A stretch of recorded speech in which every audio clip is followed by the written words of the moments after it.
peanuts and him. Headed to St. Louis.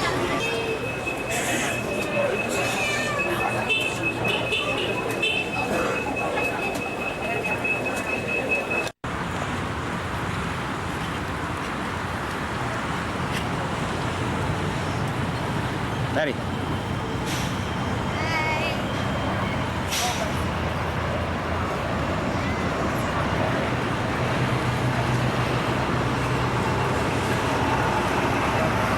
Just got here.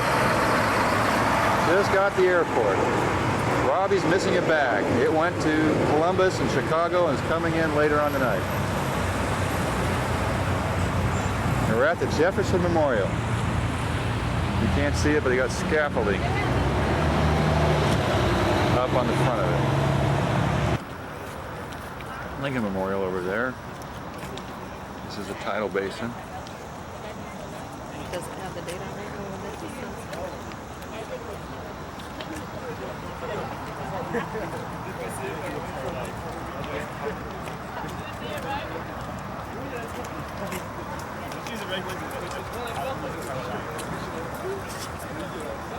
Beautiful scaffolding.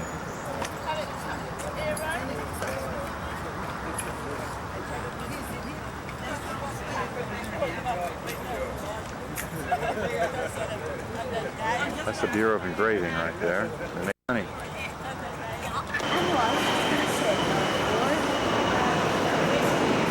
What did he do, Matt? Look at how dirty it is under that writing. What? How green it is. What did Jefferson do? Decoration. Yep. Did a lot. And he said that. Where's the green? We have right under all time. He said that.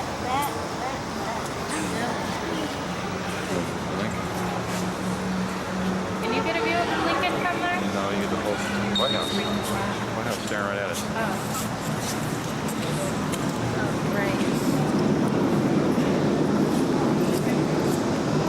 Hear that? I think so.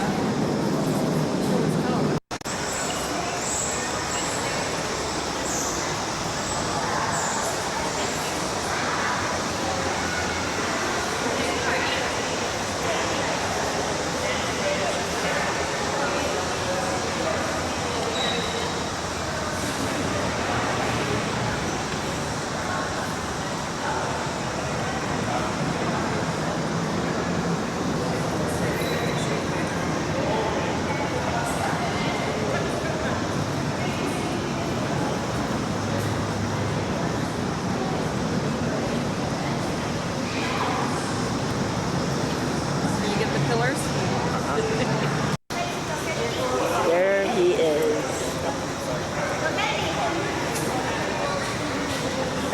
And there they are.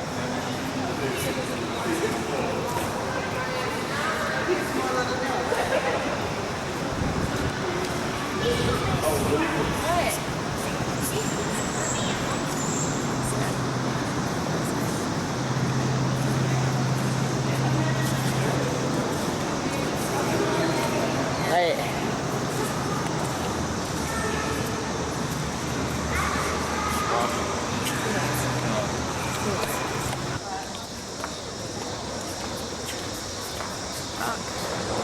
This is the Potomac. It's Tidal basin. Tidal basin. That's 7:20. Is that right? Flew in. That's Washington. There's the White House. Lights on the White House.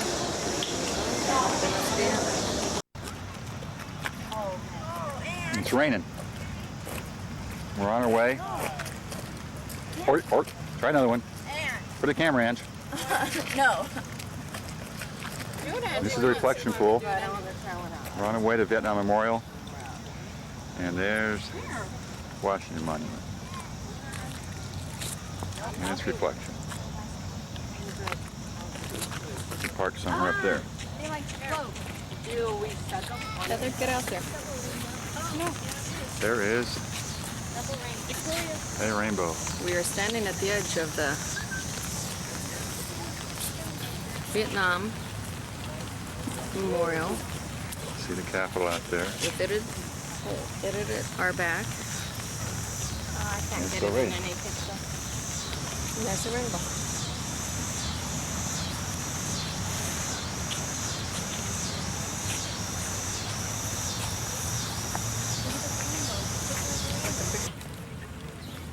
Look at that. Oh, Llewellyn A. Smith.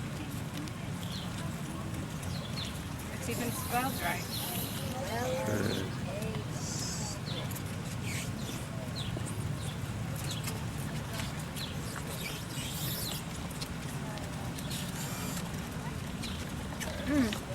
Oh, look at how bright. Dad.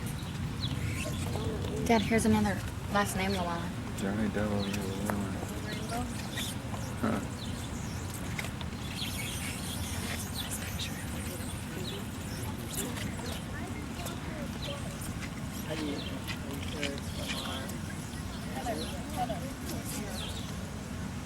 Quiet?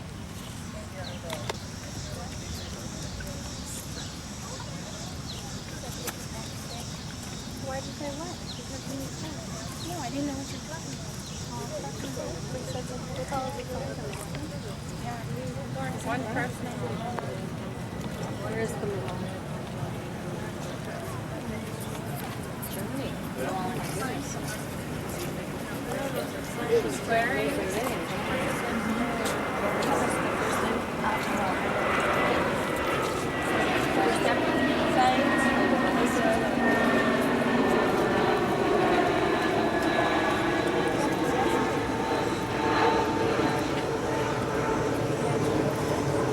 Very interesting time.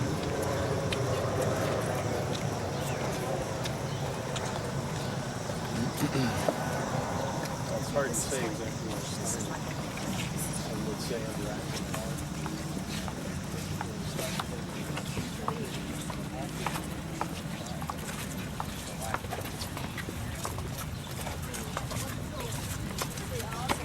This is panel 9E.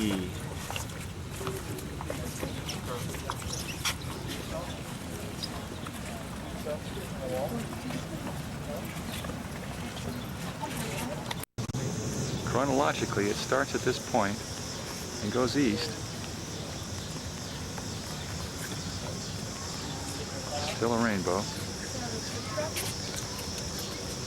And then it must start back here and come back to where we're at. And last is right here. Movehead. Movehead. Richard Vandegeer appears to be the last name.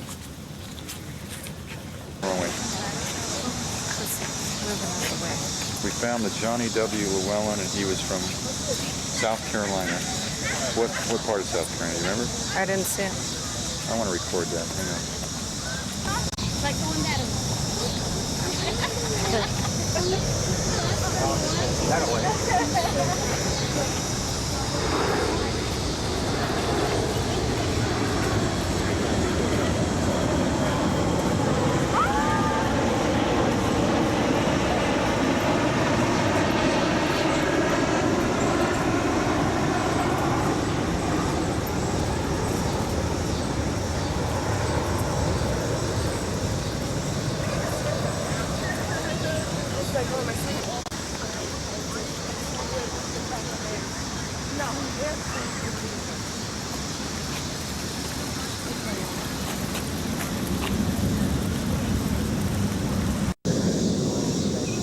Johnny William Llewellyn, Florence, South Carolina. Sergeant Marine Corps.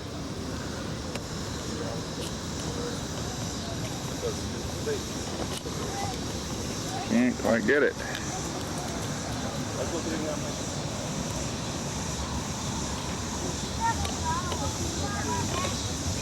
You got it? Can you see it there?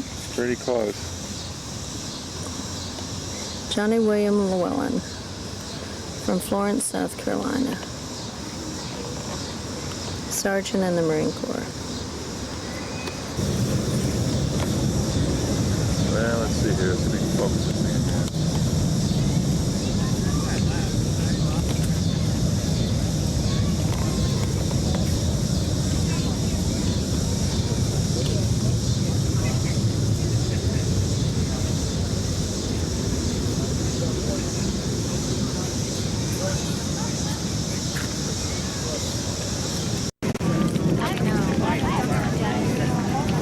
just heard thunder. We's gonna get wet.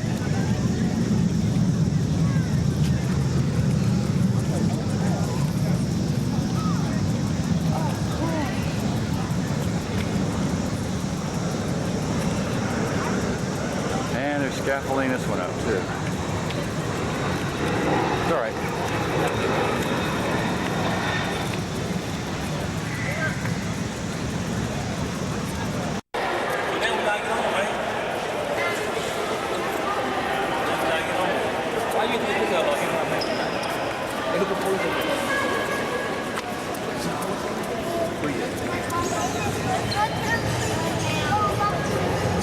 No, but we don't like that. Here we go, and I'll take the See the mic, picture. man? We got one point. Say bye. Bye. Bye.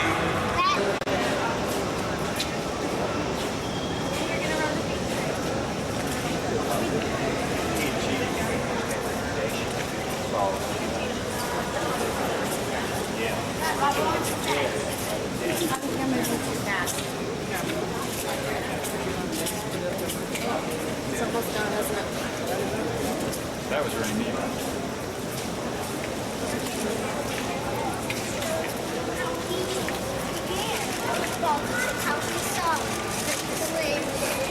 Right, because he was reading, he read a lot about American history and the Declaration of Independence and like the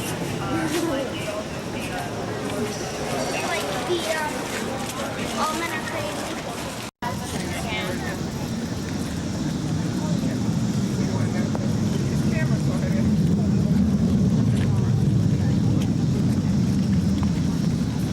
Take a picture of half the Yeah. Can't see anything, but there's fireflies here. Where are they? Because you've never seen one. Probably scared them away. There's some over here on the grass. So around here, we look here, see Washington Monument. Watch the shadows of the flags about a quarter of the way up.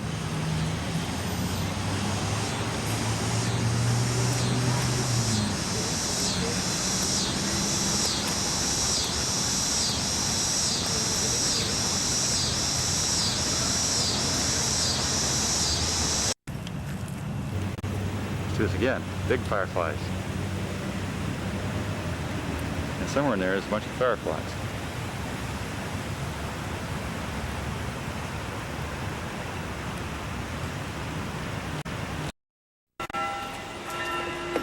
Well, it's Sunday morning.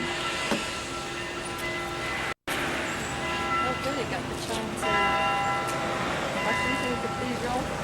11 o'clock. Supposed to be hot and humid. 92% humidity. What else do you guys want to say? Keep walking. That.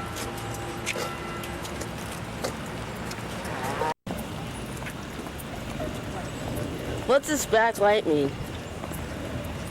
Where?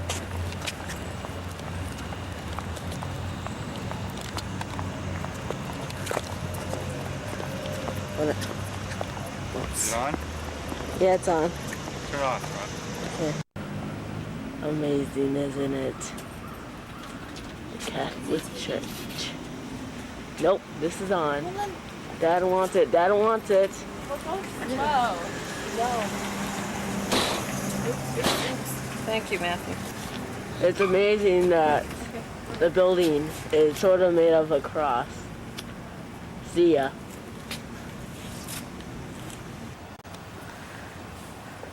And look at the pool.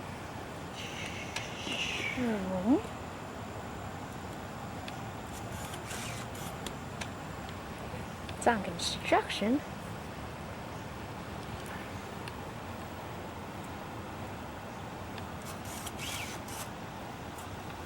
Yep.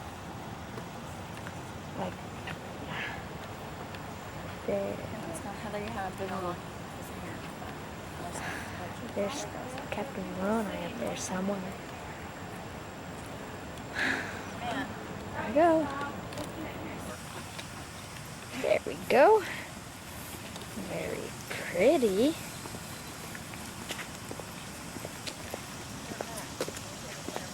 Fountain right there. Heather, family. Angie, Robbie, mom, dad. And me.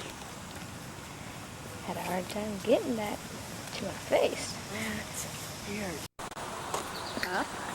Yeah, that's the ancient owner. Sure is a lot bigger than like the San Diego, isn't it? Yeah, it's a huge temple. It doesn't look huge to you. 7 floors, she said. This place is big. 300 rooms. How many rooms did she say? 300 or 500? He said Okay, 1, 2. Just joking. Do it again. No. I got it on tape. I was like this host. I was beginning to walk on. Here we go. All the way up there. Matt, you're going too fast. And all the way down. Fast, man. Sorry. Like, sure, close Okay, turn up. off.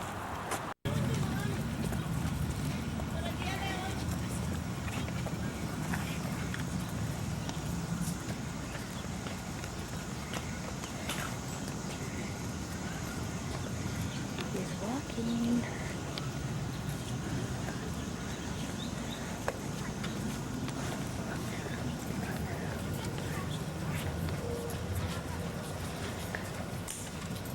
Stopping. Turning.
Ladies and gentlemen, may I have your attention, please?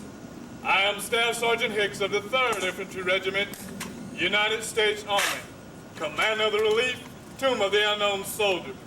The ceremony that you're about to witness is the changing of the guards. In keeping with the dignity of this ceremony, it is requested that everyone remain silent and standing. Thank you.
shoulder.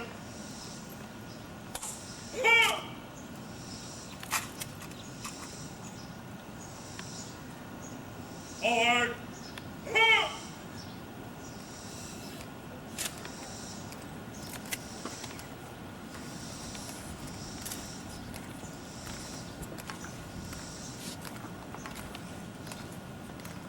Right.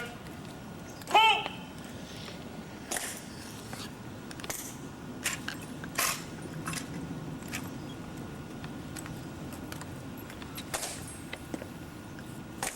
Forward.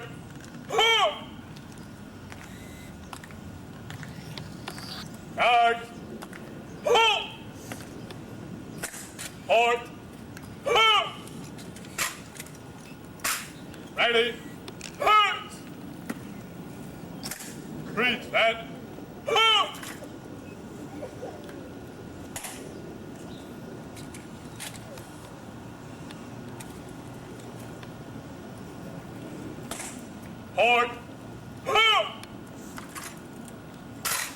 Ready. Pass on your orders. Post and orders remain as directed. Orders. Acknowledged. Ready. Breathe, that.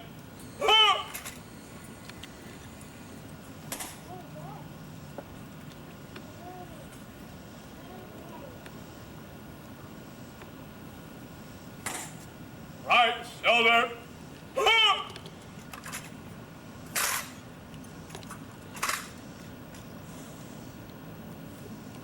Post. Right.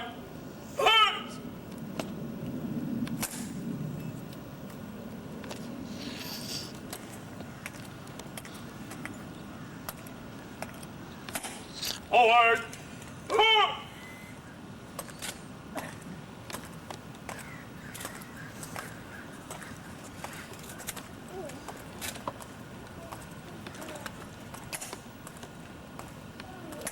Right.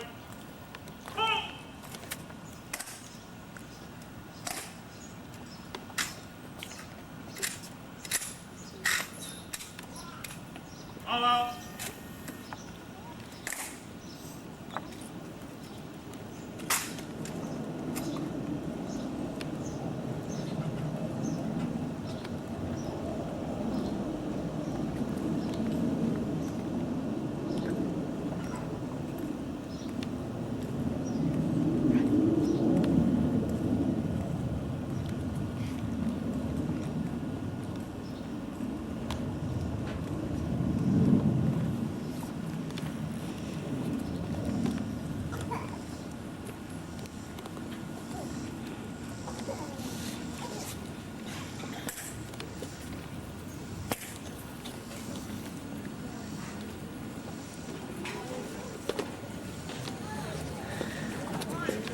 Stop.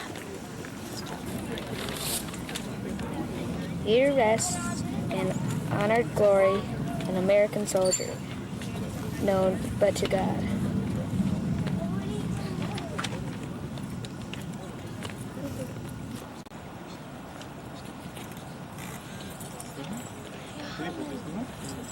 Ти не очікай вовкою, тому що ми так будемо до виходу з хлебу. The soldier.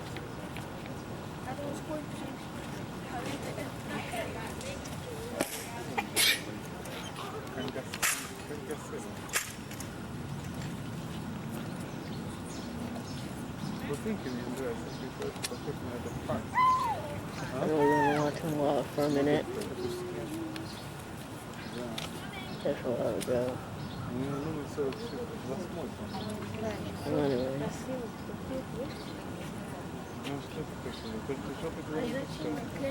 That's what he's gonna walk. There he goes. И так будет ходить до конца кладбища. Окей, пошли. Все. And that's a wrap. Look at that. An actual theater.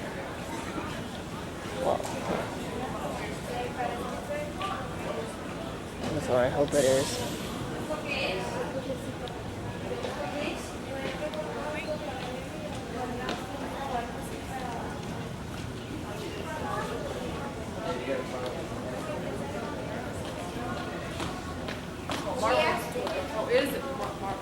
See ya.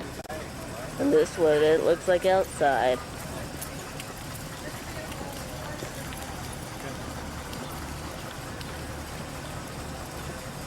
See ya again. The Challenger crew. Come on, talk to the camera. We went to church with Renee today. This morning we saw some other sites. National Cathedral, and we're going to do Arlington Cemetery. We just saw the changing of the guard. Okay. See you again. We're going to JFK's. This one will take just 1 second. I don't know what the heck that is. But it's not JFK's. I hope we go there soon. Bye again.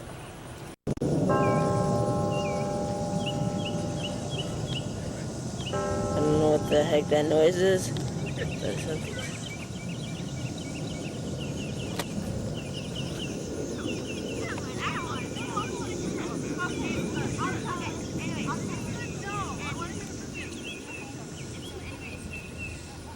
Get the point, okay?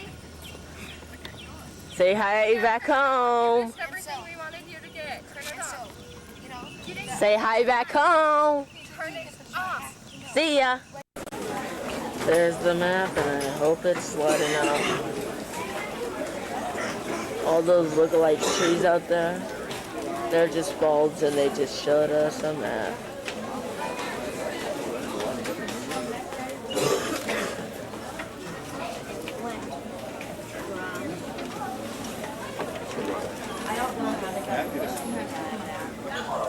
And we're on the north part of it.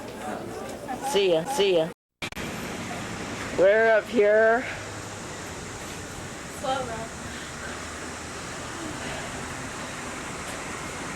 And we could be millions and billions of feet up.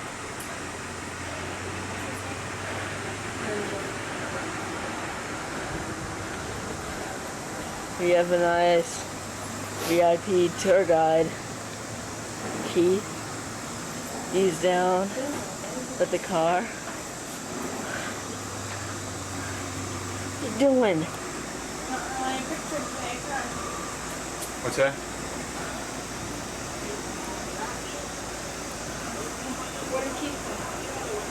Keith down there.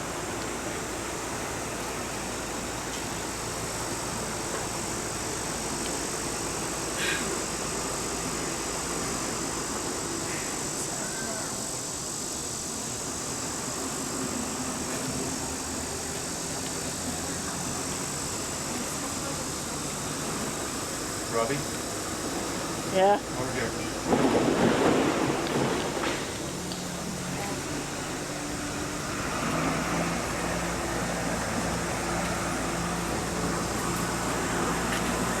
Get big round top and little round top out there. What?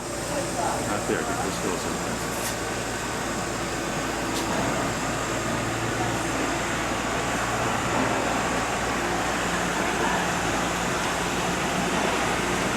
Yeah, sorry.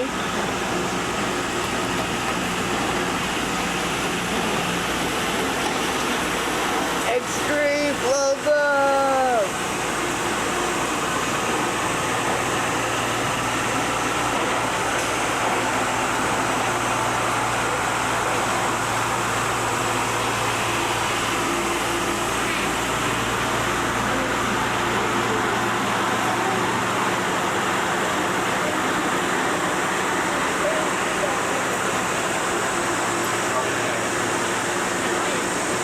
And here's that. See ya. Here, I want to take a picture. Keith's inside Hell no! for 2 You hours. have so many questions. What? It's really not bad. The big. See what it does when it drops. Yeah, that's a big round top. Yeah, and you see a little knoll right in front of it, and that's the little round top. I'm gonna spell it out for you. Okay, we got to get going. That's big round top, and you can make it out. There's little round top right next to it in front of it. Barely I see heard it, but I didn't see it. Yeah, so let's see it. Well, 2 Brigade drove over, which will take these guys go halfway to Baltimore before they ever figure out where they're at. We call this the Candy Cane March. They're being commanded by a couple of generals named Candy and Cane. But they do make it back in time to take part in that morning fight on the 3rd over at Colts Hill. When do these guys ever sleep? They're always fighting and then marching. When do they sleep? Infrequently, whenever they could. Matter of fact, you had guys falling asleep during the cannonade during Pickett's charge. That was the loudest man-made sound ever heard on the North American continent until they exploded the atomic bomb. This road that we're coming across now is Hunt Avenue. This is named for General Henry Hunt. He's the commander of all the Union artillery. We're taking advantage now. It's over here at the Leicester House on the night of on the night of July 2nd. That George Meade will have a meeting with his generals, and they're going to decide to fight it out on the 3rd day here. Right here in front of us? Mm-hmm. That's Meade's headquarters. And this road that we're going to be turning on to now is the Tawnytown Road. This is the other of the 2 lines of supply and retreat that the Union Army had here. Well, this is the road that Candy and Kane's men were looking for when they got lost. The large white circular building that's on our left there now is the Cyclorama Center. The Cyclorama is a 360-degree painting of Pickett's charge. It's one of 2 cycloramas left in the United States today. It is a very spectacular painting, as well we're seeing at some point if we get the chance to do so. The cyclorama may very well be the best view that we'll ever have what Pickett's charge actually looked like during the attack. Where's the other cyclorama? In Atlanta. And back across the road to our right now is the National Cemetery. It was during the dedication ceremonies for the Gettysburg National Cemetery, and on November 19th, 1863, President Abraham Lincoln delivered his Gettysburg address. You know, President Lincoln was not the main speaker for the dedication ceremonies here. He was invited to Gettysburg almost as an afterthought. The man who was the main speaker was a fellow named Edward Everett of Massachusetts. He was thought to be the greatest American orator of the time. Well, Edward Everett spoke over there for over 2 hours. Folks, I don't know anyone who can tell you what Edward Everett said for 2 hours over there. But I guarantee you most school kids can tell us what Lincoln said in the 2 minutes that he spoke. Yeah. It's just a special moment, wasn't it? Now this road that we're going to be turning on to now is the Emmitsburg Road. Well, the Emmitsburg Road here is another one of the 10 major roads leading to and from the town. The ridge is Seminary Ridge. That's the Confederate battle line, so you can see just how close we are to the Confederates here at the Peach Orchard. As you look out across the open fields to our left front there, you can see all the trees over in front of Cemetery Ridge. That's on the other side of those trees on the ridge itself. It's where Daniel Sickles' men are at on the morning of July 2nd. You start to see now why Sickles doesn't like his position. He has those trees and this high ground out here in his front. Confederates come off Seminary Ridge behind us. He has no idea what's coming at him. He can't see them. Now, Sickles' been waiting on Meade to come back over. He still hasn't come, so he goes back to him. Says, look, General, I'd really like to adjust my battle lines, and I'm in a bad spot here. The guy is a Corps commander. Meade has to give him a certain amount of freedom. So he says, certainly, General, you can adjust your lines within the original boundaries of my orders. Just a little 20, 30 yards in either direction. Well, Sickles will adjust all right. About 2:15 in the afternoon of July 2nd, he'll pick up his 11,000 men, and he moves them 3/4 of a mile in that direction. Oh my goodness. 3/4 of a mile out closer to the Confederates. 3/4 of a mile from any other Union soldiers on the battlefield. When he does this, Sickles put his men out there with his right end, resting back on the Cadore farm that we came by. From there, he's going to bring his men back down along the Emmitsburg Road. He brings them down to the Peach Orchard. And back at the Peach Orchard behind us, Sickles is going to bend his men back, forming an angle in his lines. He leads them back across the open field to our right. This is the wheat field. Takes them down through those woods to our right. Those are the rose woods. He'll take them down now until their left end is resting in a huge group of boulders known as Devil's Den. We'll see that in a couple of moments here. Now, this is not the brightest moves to make. the very least, Daniel Sickles moved his men out totally unsupported. They're 3/4 of a mile away from the next closest Union soldier on the battlefield. Also, when Sickles has moved his men forward, he has left the high ground unoccupied, the high ground being the cleared rocky hill to our front there, which is Little Round Top. Little Round Top there again is left in the entire Union Army at Gettysburg, or at least it is until Sickles moves forward. So now when General Meade does come over here to the south end of the battlefield on the afternoon of the second day, see what's going on, he's furious. He can't believe what he's seeing. So he goes out and he finds Sickles and says, "General Sickles, what have you done?" Sickles says, "Well, General, you said I could adjust my lines." Says, "Yes, Sickles, but I didn't tell you to make an advance upon Richmond." An advancement on Richmond? Hearing the sarcasm in Meade's voice, Sickles figuring out, well, this guy's pretty upset. Meade's nickname is the old snapping turtle, and he's snapping for all he's worth right now. So Sickles offers to pull back to Cemetery Ridge. It's just about then the Confederate artillery begins to open up on him. 54 Confederate guns are firing from over along Seminary Ridge. Meade turns to Sickles and says, "General, I don't think those men are going to let you move. Try to hold, we'll send reinforcements." We'll be talking about that up on top of the hill. Anytime you read and hear things about this battle, though, you're always certain people and places red with the blood of all the dead and dying soldiers down here in the Valley of Death. Valley of Death and Bloody Run. Okay. This large wooded hill on our right is Big Round Top. At the time of the battle, Big Round Top is thought to be too wooded to be of any use to either side. What's coming right up and over the top of Big Round Top, though, is where we'll have about 1,800 Confederates. Confederate brigade moving up and over Big Round Top to attack the Union forces on our left on Little Round Top. The Confederates who are going to make this attack have not had an easy time of it on this second day of July. It's July, it's hot. It's about 86 degrees and there's not a breath of wind stirring. Those men have marched 25 miles in 9 hours, all without a drop of water, just to get on the battlefield before they begin their attack. They start up and over Big Round Top. And they made this 25-mile march in 9 hours on a hot July day, carrying 60 pounds of equipment and wearing their hot wool uniforms. Now, as we head up the top of the hill itself, you can look back to our right and see the stone wall sitting back in the woods to our right there. That stone wall is marking the spot where the 20th Maine Regiment, under the command of Colonel Joshua Chamberlain, is attacked by 650 Alabamans. And we're going to talk more about that fight as we get up here on top of the hill. Little Round Top that we're on now, this is the left end of the Union battle line at Gettysburg, the left end of the fish hut. So things are going to open up at about 4 p.m. on the afternoon of the second day. Now from up here on top of the hill, we can see pretty much the entire fish hook line. Look back to our right there, looking back north up along Cemetery Ridge, along the straight part of the hook. We can look up the ridge and see where the hook is curving back to right, back around Cemetery Hill. That's where the cemetery itself and the cyclorama center are. Curves farther back to right over the Colts Hill, to right in the Union battle line that we just came from. So now there's our fish hook, the Union battle line here. Along Wooded Ridge out across from us over there is Seminary Ridge, the main Confederate lines. As a matter of fact, we follow the ridge all the way back along to the right. It's a little hazy to make out out there, the white steeple sticking up out the Lutheran Seminary. That entire long is a Confederate position. We know now that Daniel Sickles left this hill unoccupied. He's moved out from the low ground he was in along Cemetery Ridge. Just look back along the ridge and see that it does slope downhill coming over to us. So he's been in low ground there. So he's now moved from the low ground out beyond the trees to the high ground this time. He's out there along the Emmitsburg Road. He's always been down the peach orchard, the high ground out there over the top of the trees. So he bent his men back and formed that angle in his lines. He brought them across now to his left end, resting over there at Devil's Den, the boulders across the valley from us.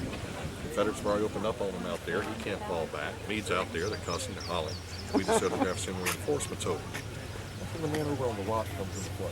The man is General Gouverneur Kimball Warren. He's the chief engineer in the Union Army. He's part of General Meade's staff. Meade has told Warren to come over here to the south end of the field to see where Sickles may need his reinforcements. Being a good engineer, he's naturally drawn to high ground, so he'll come up here on top of Little Round Top where he finds the hill unoccupied. Warren can look out and see Sickles in front of everyone else, but he sees something that worries him much more. Because when General Warren looks back to his left towards that clearing over there on the Seminary Ridge, he's going to see those 1,800 Confederates getting ready for the attack. Warren looks around up here just as we can today, and he quickly realizes that little Round Top overlooks the entire battlefield at Gettysburg. Whoever controls this hill quite probably controls the outcome of the battle. So knows it'll now be a foot race between those Confederates and whatever Union soldiers can get up on top of this hill. We know today the Union troops won that foot race, or Roseanne Barr would be singing Dixie for the ball game. They're going to win that foot race by literally 5 minutes. Oh, wow. General Warren goes off the hill looking for men. He's going to find about 1,400 Union soldiers. It's a brigade of men from the Union 5th Corps under the command of a colonel named Strong Vincent. He tells Colonel Vincent to bring his men over here and take this hill. They're now the left end of the entire Union army. So Vincent's going to lead his men up and over the hill. And he'll take them down to the southern end where we came up from, and that's where he puts them in the battle lines. Over on the left end of his line, where we saw that stone wall coming up, you'll have the 20th Maine under Joshua Changeup. Vincent then wraps his men around the southern end of the hill. We'll have the 83rd Pennsylvania, 44th New York, that's their monument down there, it's like a castle. Down on the right end of his line, Vincent will place the 16th Michigan Regiment. These men get in position 5 minutes before the Confederates attack. The Union soldiers over here realize they have to hold this hill at all costs. They'll be left in the entire Union army. Confederates turn them and get in their rear. It's good night, Irene. It's all over. Things will get very desperate. Have men fist fighting, throwing rocks at one another, using their guns as clubs, shooting anything they can to try and hold the hill. Over on the left where the 20th Maine is, they've managed to hold 5 charges. Look down, the Confederates are preparing for another charge, but they're out of fix, they're out of ammunition. Union soldiers have taken all the bullets and dead in history. It didn't happen. So a pickish charge occurred out there. On the other side of the trees, yes. Other side of the trees, and they were, Lee was looking for a weak spot because he couldn't take either one of the flanks. Any questions on the fighting? Go find something else to look at. All right, thanks. Can you get that joint Heather to do it, Bob? That's all right. That's a wood farm trussel? Yeah.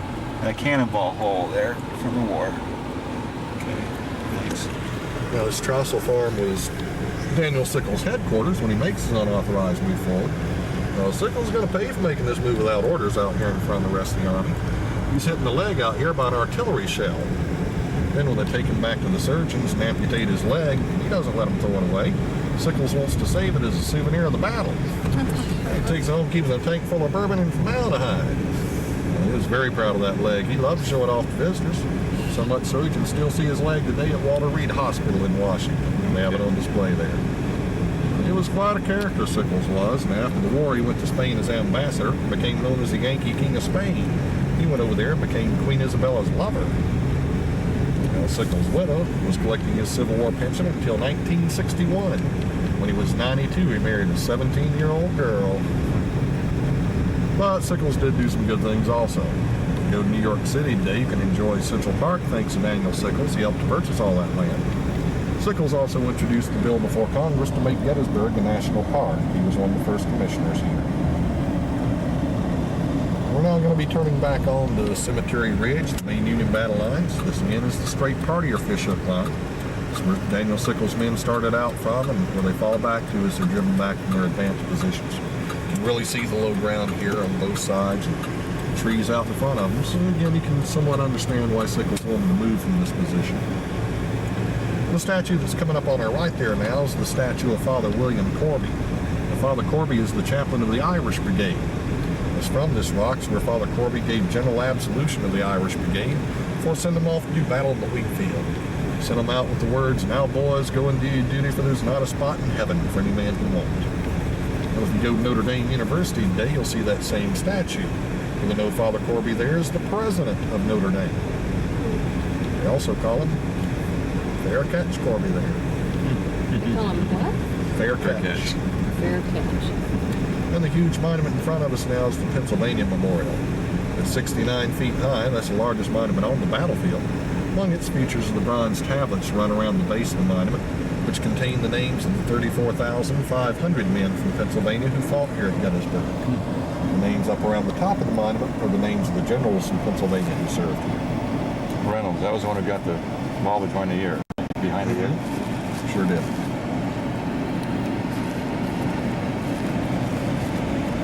And now things are starting to wrap up down here on the south end of the field on the after.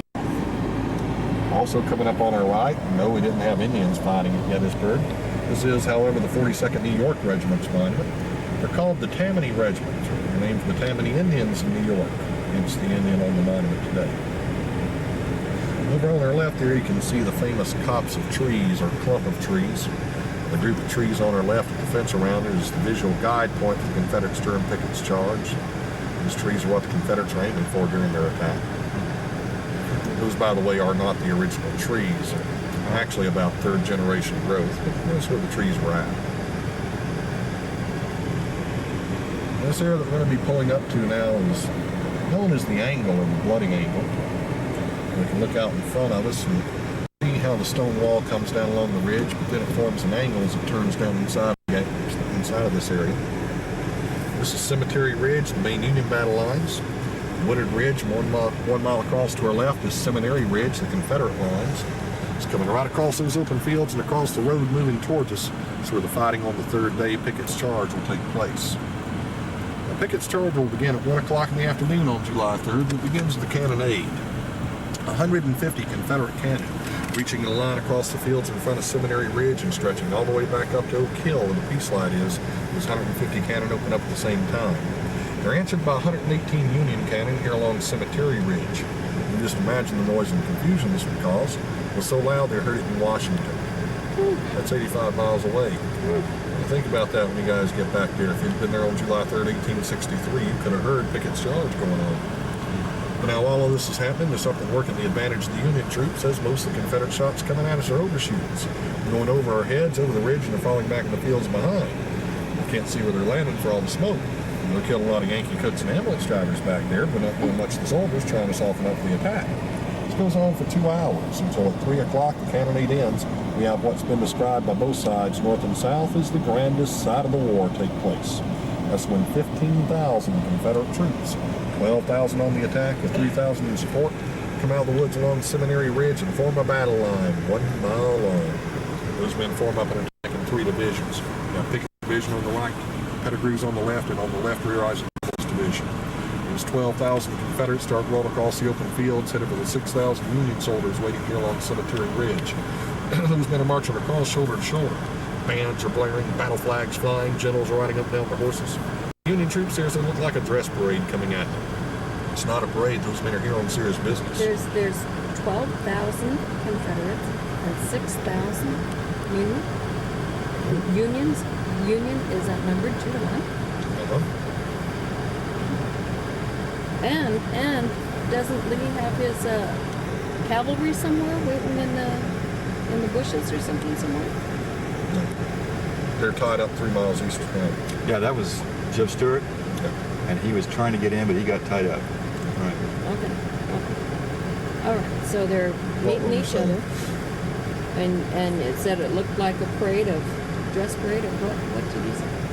All right. Well, the Union soldiers here said it looked like a dress parade. Those Confederates marching across shoulder to shoulder. It's not a parade. Those men are here on serious business. It's a parade in one sense. These men are going to march across those. They're going to march across those open fields. Pickett's charge is actually a walk. It's a march. It takes them 18 minutes to come across those fields until they close in a few yards of the stone wall. Then they break into a charge and give the rebel yell. The Confederates keep coming until they reach the Emmitsburg Road out there. They have to come up and over those 2 fences, one on either side of the road, to continue their attack. It's when they hit that road, the Union Army opens up on them with both barrels. They're firing cannon, canister, double canister, rifle, pistol, everything they have, they're throwing at them. It gets so bad out along that road, the park has a section of the original fence line, which is 4 inches by 8 feet long and has 268 bullet holes in it. That's what those men are marching into, yet they kept coming. Now they're across the 2 fences and they're rolling across the open fields like a wave. They're all aiming for this one spot. They're coming right for this bloody angle. Well, the Confederates keep coming. They close in a few yards of the stone wall and things begin to grind down. Find themselves now in a box. Here along their front, the Union soldiers pouring in their front from along the stone wall. Down on the right end where we saw the Vermont monument, a brigade from Vermont is swung out. They're pouring in the Confederates' right. Over on their left end, a group from Ohio has come out there. They're letting them have it from the left. Also, the Confederates being unled at this point. Every general in Pickett's division is down, killed or wounded, except for one, a Virginia general named Lewis Armstead. Armstead looks around, sees the Confederates can't go back and be every bit as bad going back as coming over was. They can't move left or right. The Yankees come out on the flanks, can't stay where they're at. They're being cut to pieces there. There's only one thing left to do. Turns the sergeant beside him and says, "We're going forward, Sergeant. We're going forward." With that, Armistead stood up, took off his hat, put on the tip of his sword, yelled, "Come on, boys, let's give them the cold steel. Who'll follow me?" And Lewis Armistead and 203 Virginians come over the stone wall. That doesn't mean there's only 203 brave men here, as probably y'all can see and hear them through the noise and smoke. They'll come tearing over the wall, and they'll drive out the Union soldiers along the wall itself. Start to drive them back in this battery of guns inside the angle, and it's right over there by the guns where you can see that monument. Looks like a scroll. Armistead goes down mortally wounded as he's reaching out towards one of the guns, trying to turn and use it on the Union troops. The rest of the Confederates are being cut up unmercifully at this point. Union soldiers pouring in from the right, they're coming from the left, they're coming over this ridge, firing every step of the way. 203 Virginians come over the stone wall, 201 of them are going to stay inside it. The rest of what's left of the 12,000 Confederates making the attack start turning, looking over their shoulders, looking back to Seminary Ridge for some help, some support coming up. When you see no more troops coming, these men turn on the heels and they head back. It was just like Armistead thought it would be. It was every bit as bad going back as coming over. Retreating now across that 1 mile of open ground, these men will take fire every step of the way. They have to go back over the 5-foot fences to continue the retreat. Trying to get back to Seminary Ridge, the Confederates lose 2,000 more men. 12,000 men came out of those woods to make this attack. 50 minutes later, it's all over, with less than 5,000 going back. Pickett's charge is now over. With it, the hopes for a new nation. 50 minutes, 10,000 men on both sides. They're right there in those fields.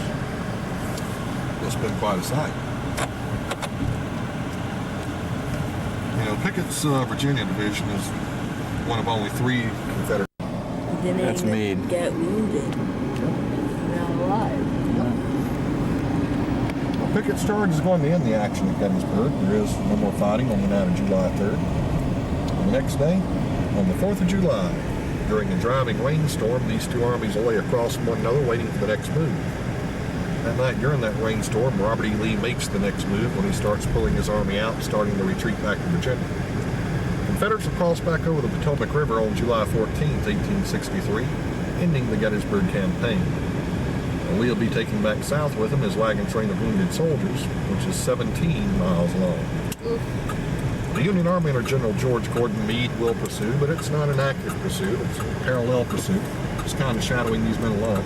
They've done what they felt they ordered to do. They've met the Confederates, defeated them in battle, and driven them back out of northern soil. Also, these Confederates may have been defeated. They're by no means beaten. Those same men will go on to fight this war for another 2 years. So finally, the American Civil War comes to an end. On April 9th, folks, April 9th, 1865 at Appomattox, where it came to the end. I'd cut that film off. well, we can say what we want to about the Battle of Gettysburg. Well, it certainly has been enough written and said about it. It's the most documented battle in history. There's been more written about Gettysburg than any other battle in world history. There are a couple things that can be said for sure. Gettysburg has been called the climactic battle, the turning point of the American Civil War. Well, with 51,000 casualties in 3 days, 72 hours. It's by far and away the largest and the bloodiest battle in the American Civil War. It's also the first great Union victory in the East, a victory these men very badly needed. If the Union Army does not stop the Confederates at Gettysburg, this war is over in 6 weeks in favor of the Confederacy. And who knows, if that happens, there may still be 2 nations today.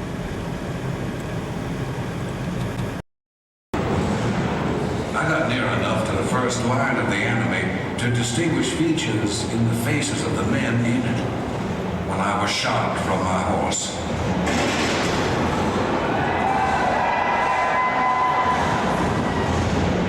Despite this murderous fire, a group of Confederates overran the Union position at the angle in the stone wall, and led by Brigadier General Lewis Armistead, reached the clump of trees. Here, the South reached its high water mark at Gettysburg.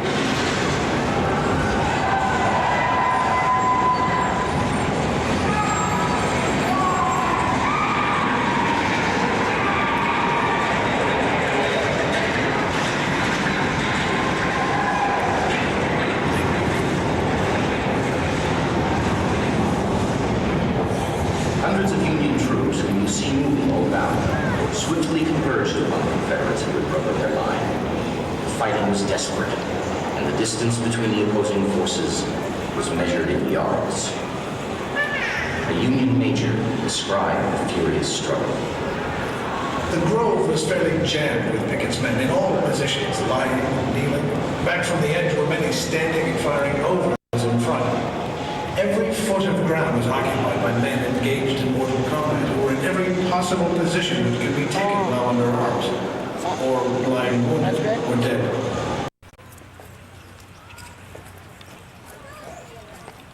There's Abe Lincoln, and this is his address.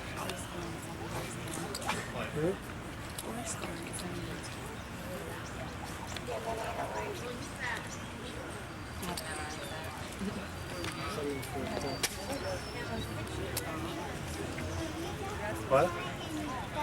What? Oh yeah,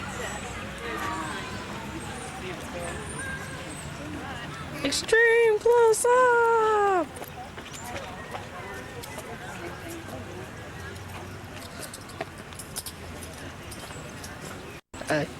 Okay.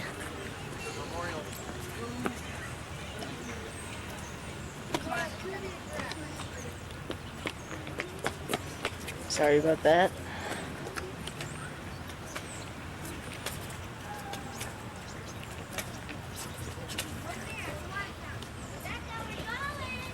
Signing off now. Bye.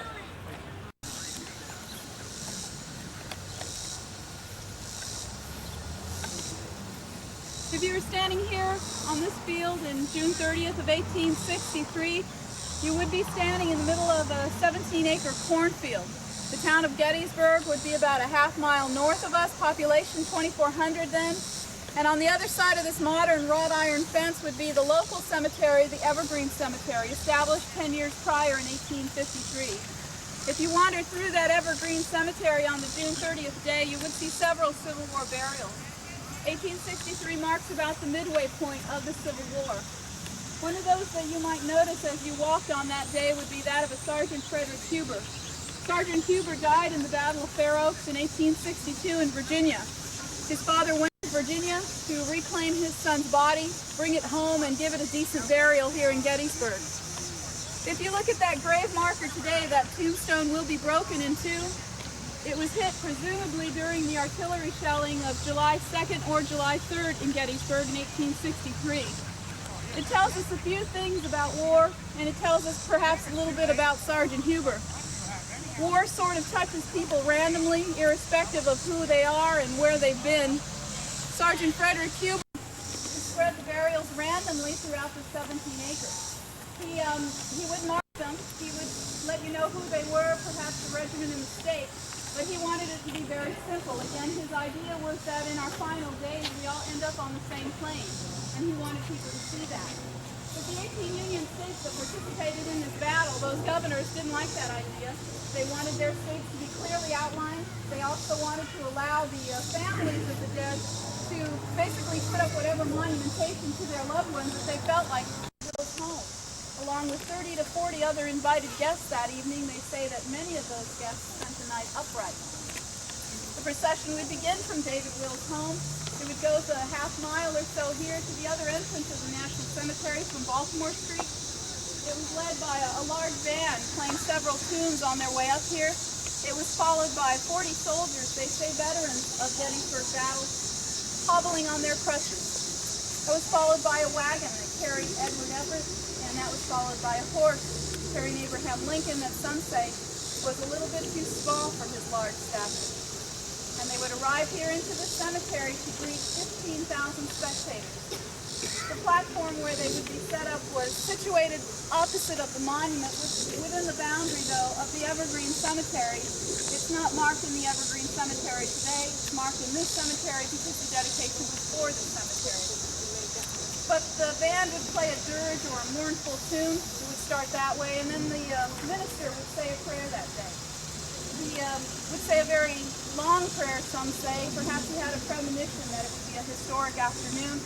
He led a 20-minute oration, and then when he was done, it was time for Edward Everett to speak. Edward Everett spoke about a lot of battles. Historically, he mentioned many battles. Perhaps he mentioned Napoleon, he mentioned Waterloo, and then when it was time to come up to date, to talk about the 3 days in Gettysburg, He talked about each day with the most minute detail.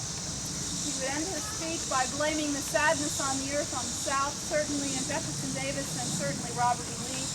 And after a 2-hour speech, he was finished. He received a standing ovation. The band played a small tune after that, and it was time for Abraham Lincoln to speak.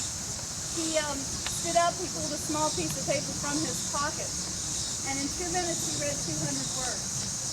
He didn't think he said anything very important. Certainly some people in the back row didn't hear him after hearing Edward Everett's speech. Perhaps they expected the president to go a little bit longer. Some people may have not heard him enough to even stand up or sit down for the end of his speech. But he didn't think he said anything that was so important, and he would say that the world will long remember what they say here, though they should not forget what they did here. He would leave that night, take the train back to Washington, D.C., still not thinking about his speech. He would receive a note the following morning from Edward Everett, who said, "I wish I had said in 2 hours what you had said in 2 minutes." No one realized that the state that produced the Declaration of Independence, or the Constitution, is now the birthplace of the Gettysburg Address, the most significant piece of paper that our Civil War has produced. Today in this national cemetery, and it is a national cemetery, not only for Union veterans, but for all honorably discharged veterans from the Gettysburg battles to the Vietnam conflict, we have over 6,000 burials. Hold on, wait for Heather. And then... He actually gave the address over there in the Evergreen Cemetery. Was she really? Yes. I knew him. They don't have a marker there. This commemorates the address and the dedication.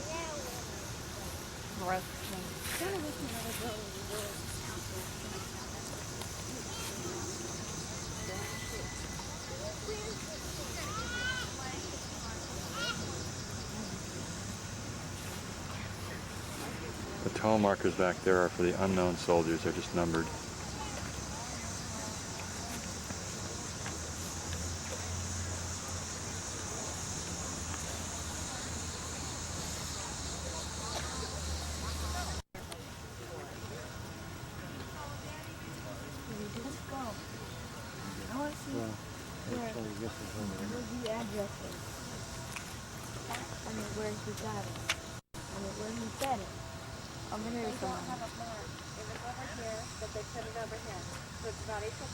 This is one of 1,300 markers in the battlefields around here.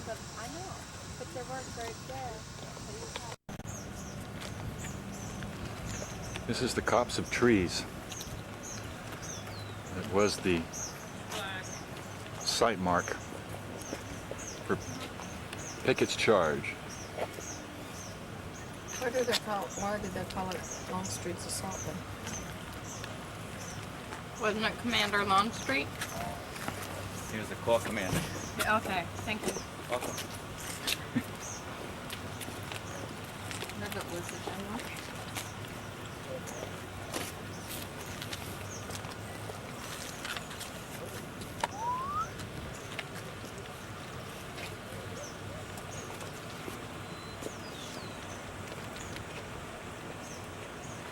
Here, Robbie.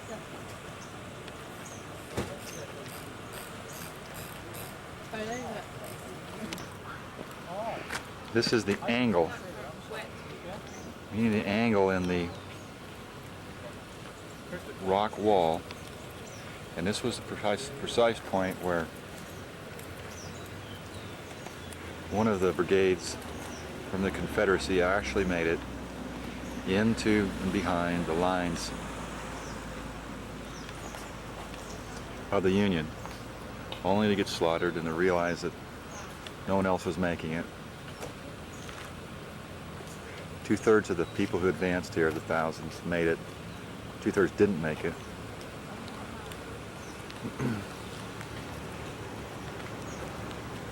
They came from over in those trees, approximately a mile away.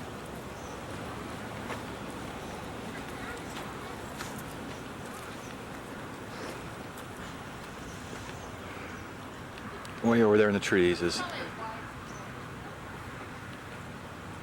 a monument to General Lee.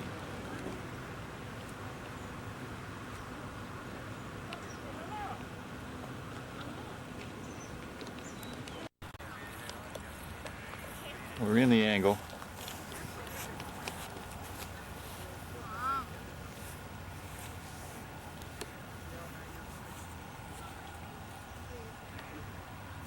That was the Confederate lines in those trees.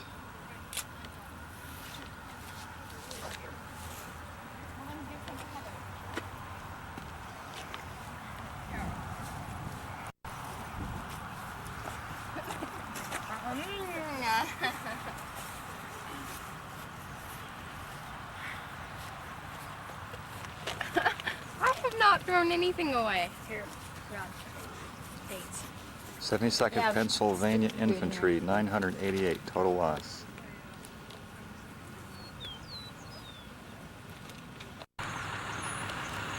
Thanks.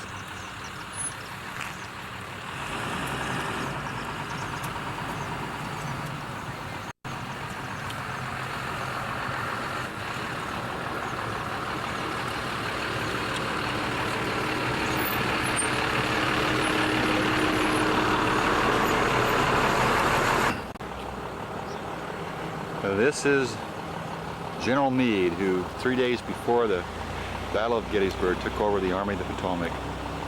Lincoln got rid of the other guy. Little did they know what he was going to do in 3 days from then. Of those who are equestrian-based monuments, if all 4 feet of the horse are on the ground, that means they survived without a scratch. Those with 1 foot up were wounded, and those with 2 feet up died in the battle. Meade was obviously commanding the armies and apparently didn't get hit.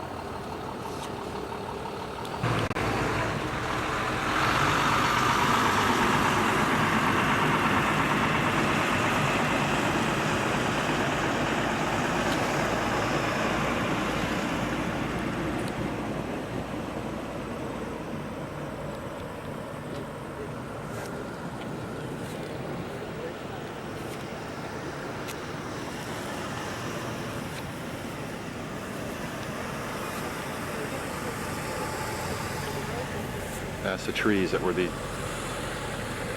landmark for the Confederacy. The angle. I don't know what the heck that means, but it's the angle.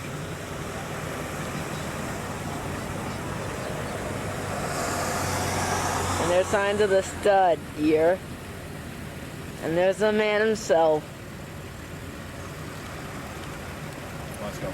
Extreme close-up!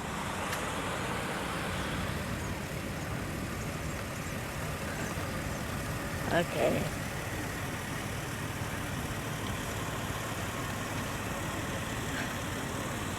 I always wanted to know what's in trash. Let's find out. Okay, signing off. There's Robert E. Lee. Yep, I forgot what he was, but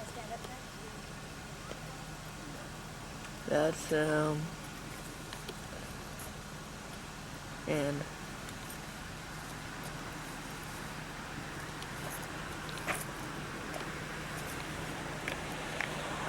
those are some people I don't have a clue who they are. Soldiers probably.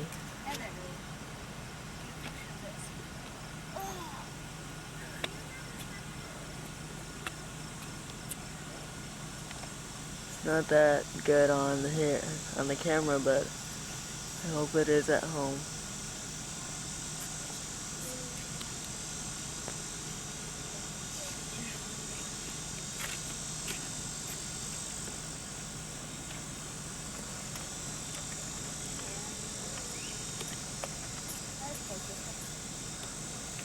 Matt, you're in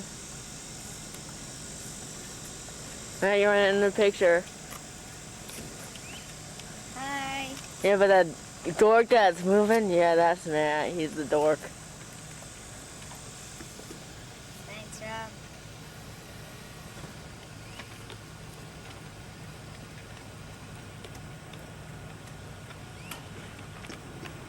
And Matt. Extreme close-up!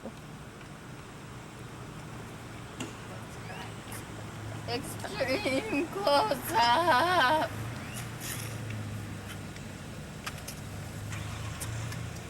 Sup? There's Ange. Mighty Ducks. Trying to get the horse flies away. And there's Heather.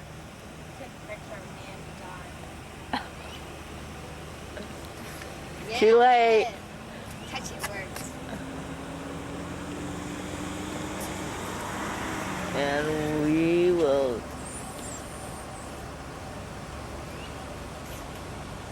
sign off. See ya. General Lee apparently rode out to there to console his troops as they were coming back from Pickett's charge. And that is Cemetery Ridge. We're on Seminary Ridge. That's the copse of trees that helped them know where they were going. Over there is Meade, where we were at a few minutes ago.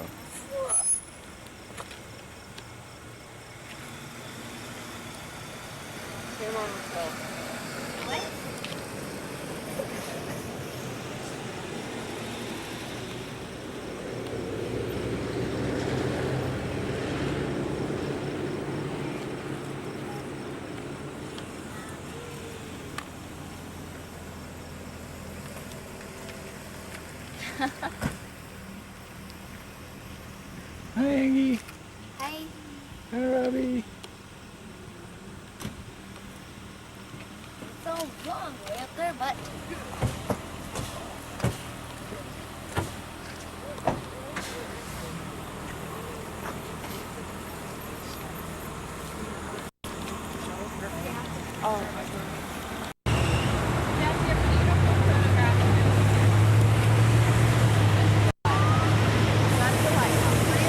There's some wannabes. Hi, Matt. hi. Torture.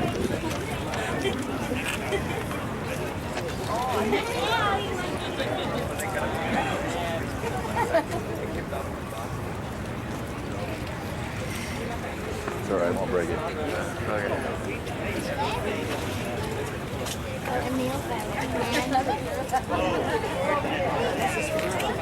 We're at the Washington Monument.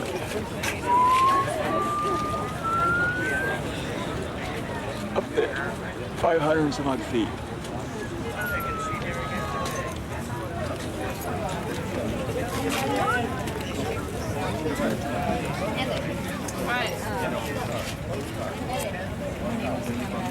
Thanks, man. If you lose those keys, you are.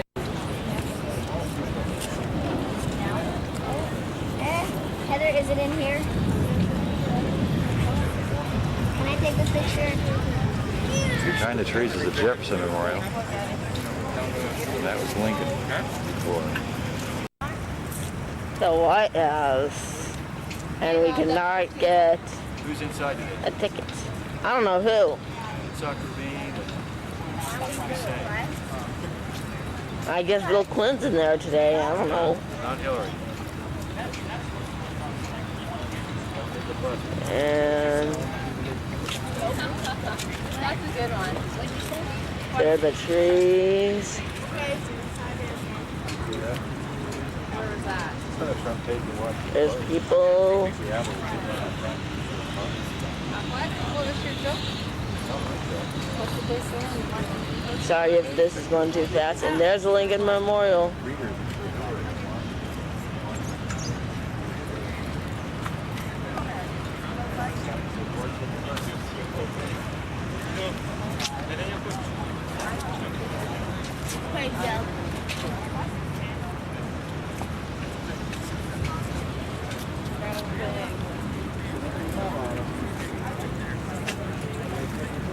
There's the White House once more That's time. a nice picture.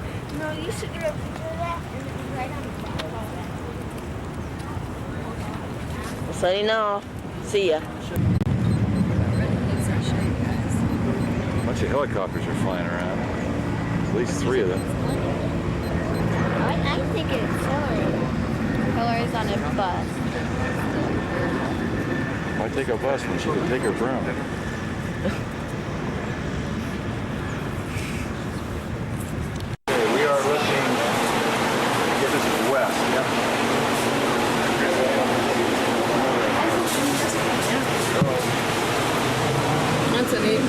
Big view. It's not even scary at all.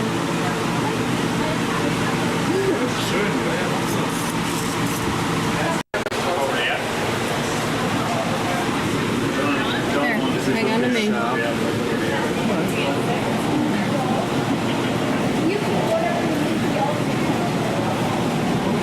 That's the Bureau of Engraving down there. And I think this is part of the Smithsonian.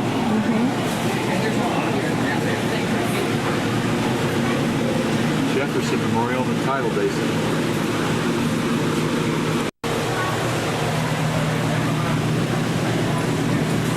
It's the Department of Agriculture. Looking east, this is the Smithsonian. Through there. Obviously the Capitol. More Smithsonian. And miles of bureaucrats.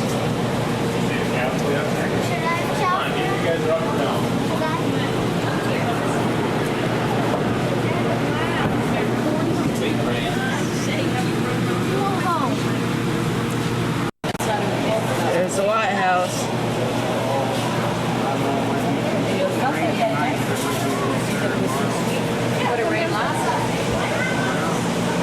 Isn't that amazing? Sorry about everything, it's so shaky, but I'm moving. I apologize about that. You ran out, and I'm gonna run out in two things. So you didn't bring one? No, I gave it back to you. I love it all. What up there? Way up there? I can see the temple. Can you see it? Can you see it? You can see the temple. See it out there? I can't. Robbie, here, I'll get it. Let go. Turn it off. Press stop. It's a nice view of the White House. Out there.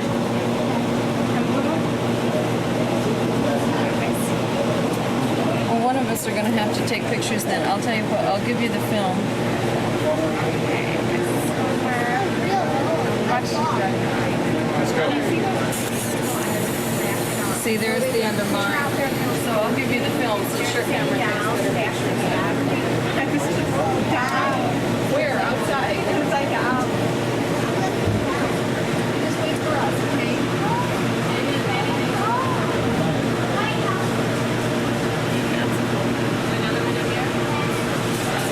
That's it. I can't tell the black and white. You mean black and white.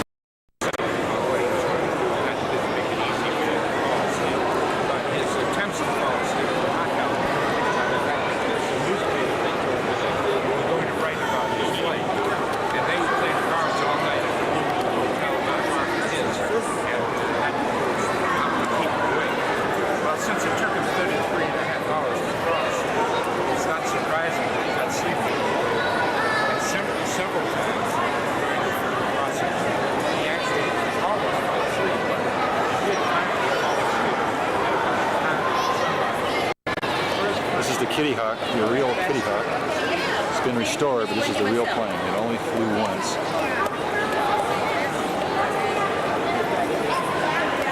There's the X-15.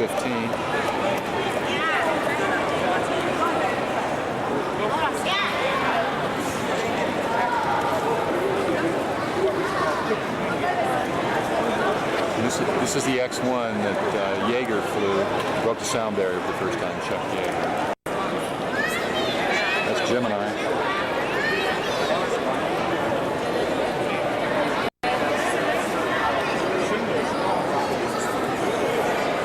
That's Mercury.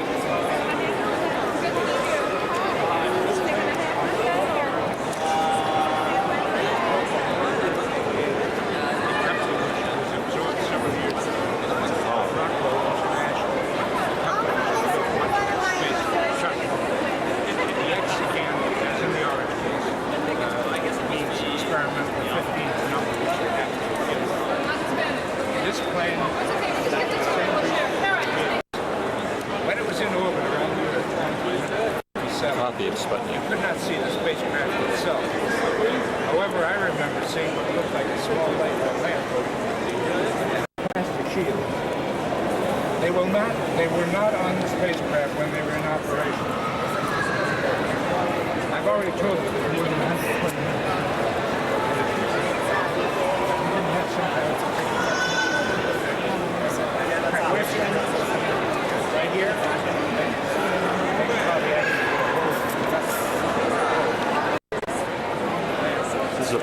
2011 module. The one that went to the moon, Armstrong. Thank you. And Aldrin and Collins. This combination I touched a giant rock known as the Saturn rock. It did that about 9 years ago, and it took a few minutes more than 9 days to complete it. It's a propeller-driven aircraft, it's not jet. The fuselage or body is largely filled with fuel, was largely filled with fuel, as were the wings. And there was so little room for the pilots, who were a man and a woman, that whether they were flying the plane, the size of that plane, and there's also delayed the delivery of some of the planes, although none of them was going to be delivered until 1995 anyway. But as a result of this bad news, two of the most important and oldest U.S. airplanes have gone out of business. And Eastern Europe. Some small ones.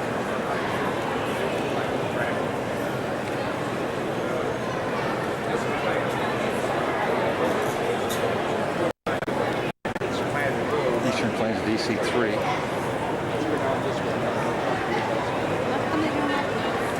This is the Ford Tri-Motor.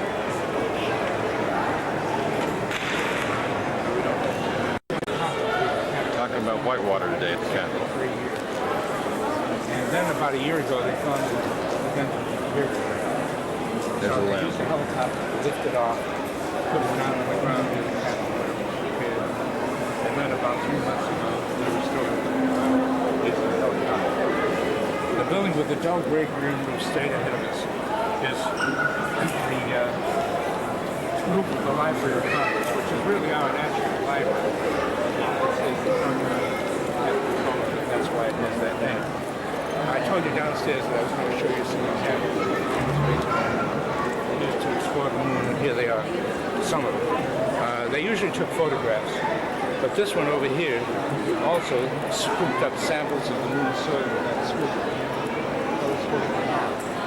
And then there were instruments on board the spacecraft and soil. This is a moon lander exactly like the ones that landed on the moon. They back up.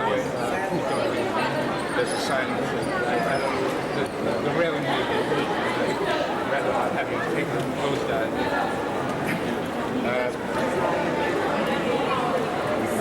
Back to the mothership for the return trip to Earth. Built for NASA by Grumman Aerospace of Bethpage, New York, this detachable vehicle, officially known as the Lunar Module, or LEM, and named Eagle by its crew, was one of 3 modules contained within the spacecraft. Near the top of the rocket stack was the command module. Christened Columbia, it served as living quarters and operations center for the 3 astronauts during the week-long trip. Below it was the service module, which stored enough power to propel the spacecraft to lunar. What is on the window? It's a complete DC-3. D40, looks like a D40. What's on the window, Dad? What? I think it's just condensation. Yeah. Because it's gotten worse. Before it wasn't that bad. And there's lightning behind us.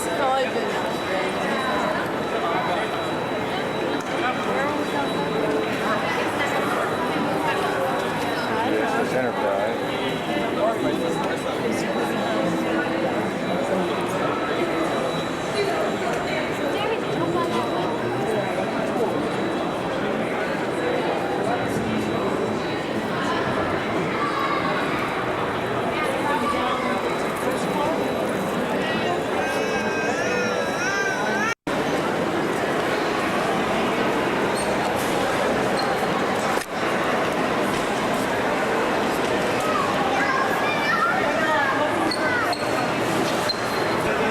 I didn't know it was on a minute ago. See, Maddie? Have your basic elephant. We're at the Museum of Natural History. Beautiful building, too. We've seen the insects. We've seen the spiders. We've seen the Hope Diamond.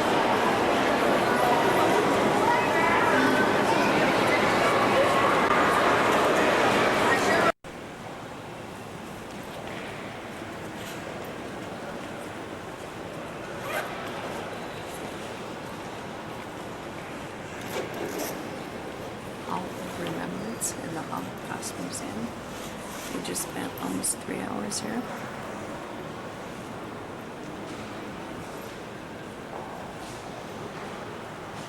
Very emotional.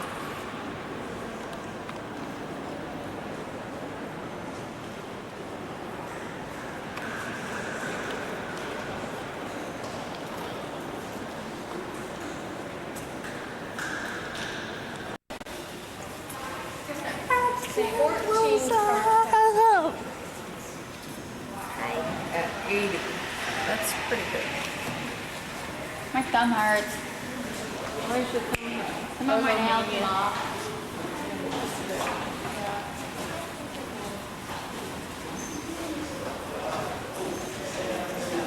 This is the Museum of American History.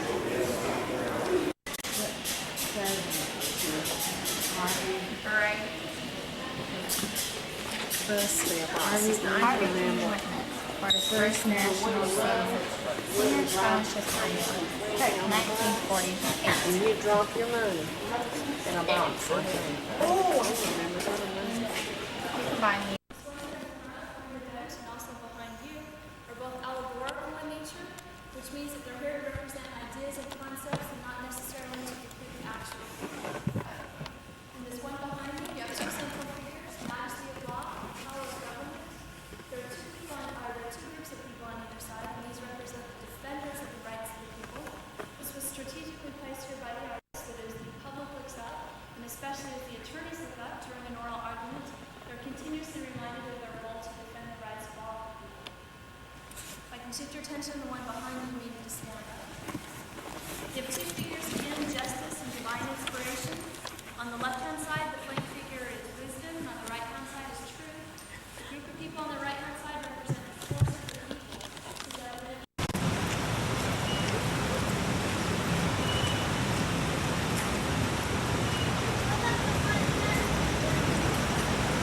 Supreme Court. This is the Supreme Court. We were just inside.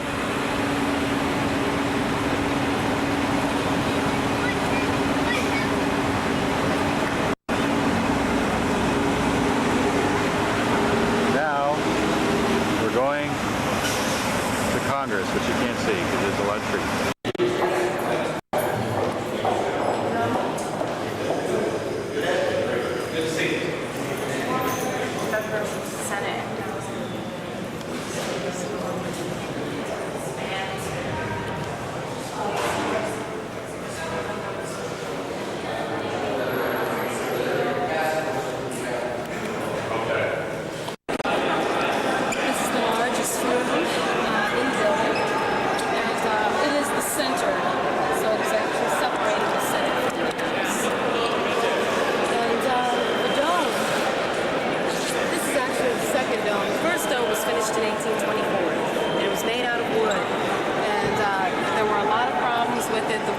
Especially people that were inside were pretty soggy and rain and snowed because it leaked. So they replaced it in 1855. Construction began on this phase 2 of the open air. It took 9 years to construct this.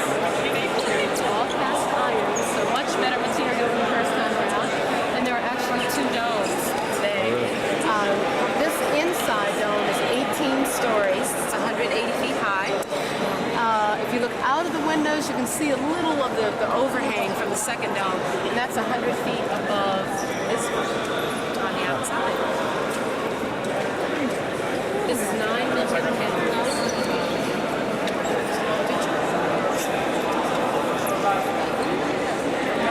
9 million pounds. Iron. And this was actually the third section of the building to be constructed. We are going to go back here and take a look at the oldest part of the building. The building actually opened in 1800. When the building opened, it wasn't even as large as this room. So just to give you an idea of how small the Capitol was, we have 16 desks are on the Senate floor, and they date back to about 1820. They were made for $34 a piece. And they look like this, needless to say. These are reproductions of what the originals look like. But these don't open. The tops don't come up and the drawers don't open. You'll notice the ink well on the right side of the desk and the sand shaker on the left. The sand would dry the ink. And spittoons. Every senator had a spittoon. Very fashionable in those days. Did they have any contests? No. Oh, I don't know. Any what? Talking about the Contest. Adrian, you were talking about the whale oil. Yes. Smoke. Yes, and fireplaces on top of that. So they had the smoke from the fireplaces, the smoke from the light. A lot of respiratory. You'll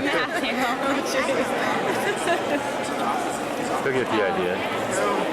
Oh, nice. And the rotunda was not burned by the British because it did not exist. It was two separate buildings. The rotunda was not burned. You say a dirt road? Or Dirt road.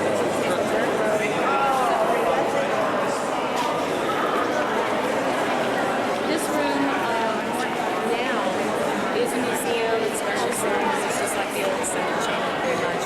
About 40 of the state statues are here. And again, they're scattered throughout. And this also was a storage room. It was a marketplace for a little while, and that was a disaster, so they closed it. They allowed peddlers to sell their goods, and they had chickens running around. Saying that didn't work out. And so then it became And is this the justice? Is this who this is? she's liberty, holding the Constitution extended in the right hand, the eagle to represent strength.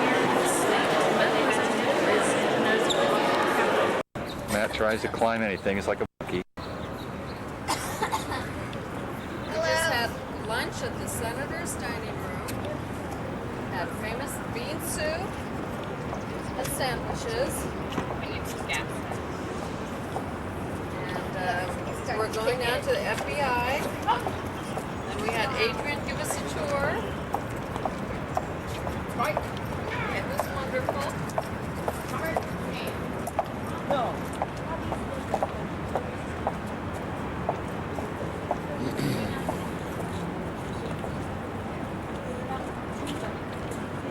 One big place. That's the Senate. And the house is way down there. And that's the house way down there. We're going to the FBI next. Here we are. There's George Washington Memorial. Come over here.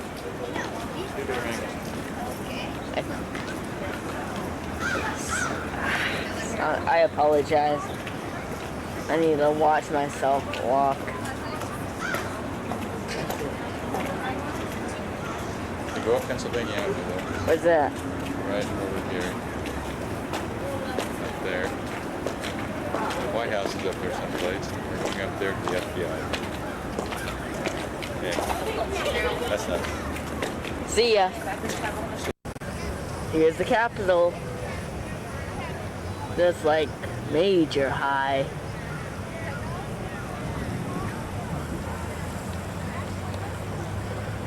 There's the people visiting it. There's the stairs, trees, sounds clean. More streets and stairs.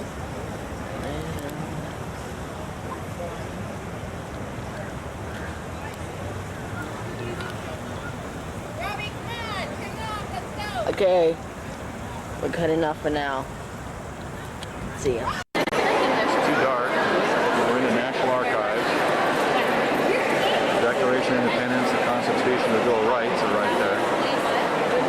And there is one of the 4 copies of the original Magna Carta owned by H. Rock Thoreau, found 20 years ago, purchased by him on loan.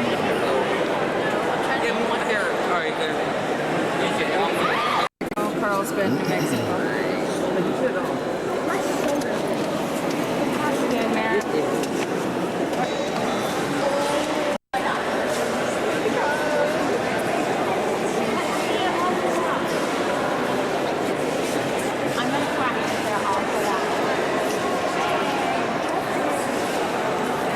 How do you know? It's gotta be foot. First and fifth pages of the Constitution. That escalated too. Keep the last slowly moving everybody. No video. Video. Bob. Well, this is where we saw the Declaration of Independence, Bill of Rights, and the Constitution.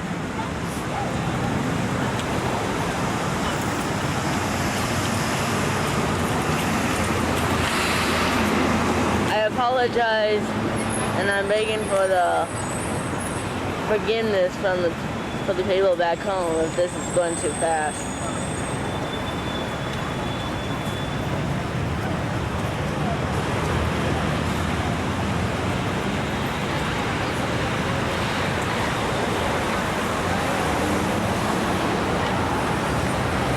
There's everyone.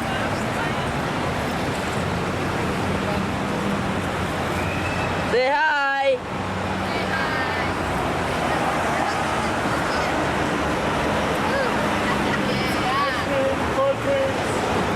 Come on, Rob, let's go. Where to go? Come on, Rob. Let's go. Okay, see ya. Well, it's Friday, and we are at the Bureau of Engraving and Printing, and we are not alone. We just got Back of the line. finished. And that's the front of the We line. just got finished here. And we're going to see how they make money. And we're going to sit here and eat lunch. Hey, Pizza Hut last night. Well, don't I need to stand in line then to keep our place? I'll stand for a while. That's the Holocaust Museum next to it. And appoint such officers as may be necessary for this purpose. 1 month later. We print 1s, 5s, 10s, 20s, 50s, and $100 bills here at the Bureau of Engraving and Printing. The $100 bill is the highest denomination we print. That started in 1947, where we discontinued production of the $500 and the $1,000 bill. They are still in circulation now. And if you do go to a bank with one, they will cash it in for you. So you get a $500 bill and $5 and $100 bills. They give us the $500 bill. Once it's all cured, we ship it on to examining and trimming, which is your next point of interest. Continue following the arrows. The tour guide will greet you in examining and trimming. I'll be back in just a moment. Anytime you want to take a picture along here, you have to get your camera out. Look at those stacks ready to go.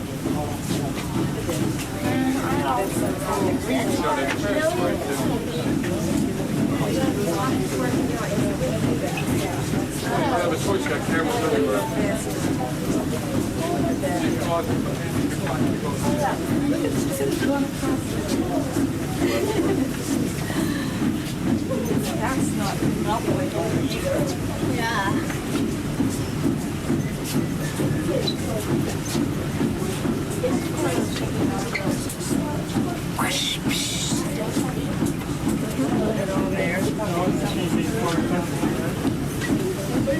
Actually, the 50s.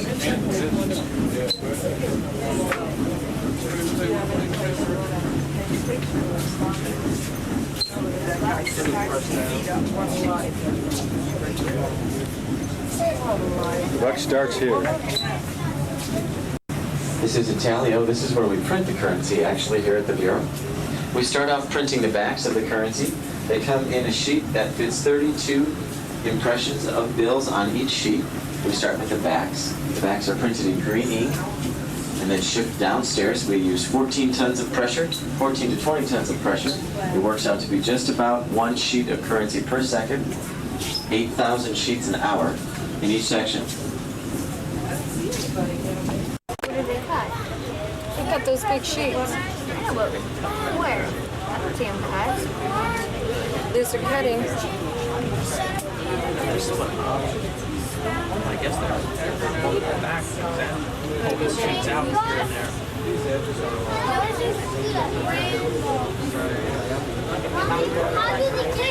Is all that it does is cuts? Oh, maybe it's still printing. I don't know. Let's see. Trimming and examining. Well, it might come out. Depends on what kind of camera you've got.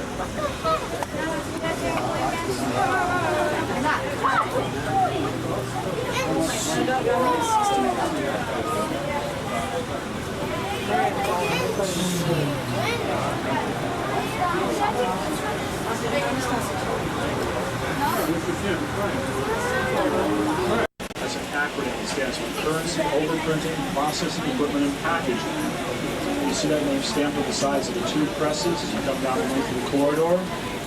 What we were doing here is we were overprinting the Treasury seals, Federal Reserve seals, district numbers, and serial numbers on these 16 note sheets that have come from an examiner. If you folks by the first press could please move down a little bit farther, I got a big gap in there I want to fill. Thank you. Now, overprinting occurs in the first section of the press. That's the largest section on the left-hand side of the two presses. Then the sheets pass out into the middle of the press where you see them moving back and forth underneath the plexiglass top. They're counted into stacks of 100 and pushed out onto a conveyor belt on the side nearest you. You then move down that conveyor belt to your right where they go through two razor-sharp cutters. You see those labeled large cutter and small cutter. These cutters slice them out into individual notes in stacks of 100. At that point, they make a 90-degree turn away from you. They reach the front right-hand corner of the press. Now they're moving towards the back of the room. They are wrapped with a denomination band, which is known as a strap. These straps then move on for a final random examination. The examiner's station is the right-hand end of the press. It looks like a little conveyor belt moving vertically up and down in front of the examiner's chair. The examiner pulls these straps 100 notes out on a random basis and fan checks the edges, looking for mistakes. If even one note out of that 100 has an error on it, the entire strap of 100 notes is destroyed because it's very costly and very time-consuming to reproduce those exact serial numbers. What we do instead is we substitute a strap of star notes.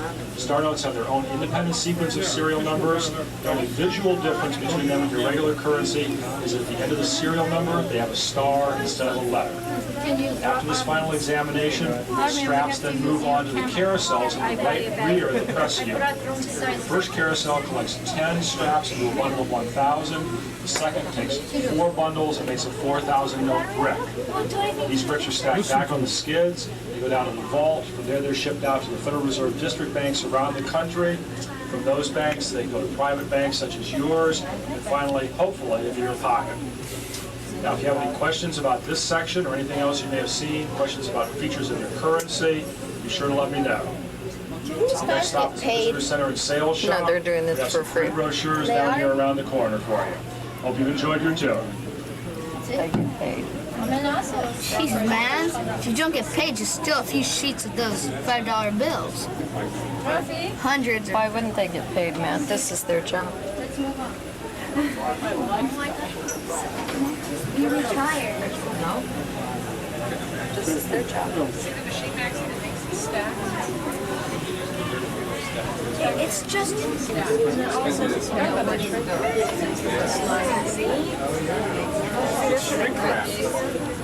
Yeah, they shrink.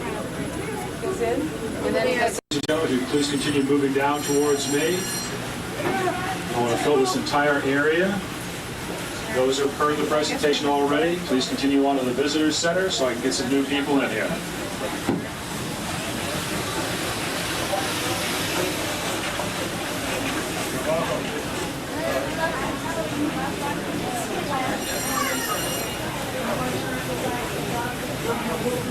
You should have a good view. That's interesting. I didn't see that before. See how it goes in there and slices it down. Where? Right, that machine right there. I know, go ahead and shoot my dad. And then that wraps it. She pulls ones out every now and then. That's where they come out. Well, excuse me, Mr. Know-it-all. That's crazy. And the second level of the theater, viewing the presidential box, Can I open it? we are going to suggest that you come downstairs and have a seat Okay, that's enough. in the lower level of the theater. Again, ladies and gentlemen. I know. Top two. And ladies and gentlemen, we'd like to remind you our next talk in the theater will be starting at about Going back to Congress.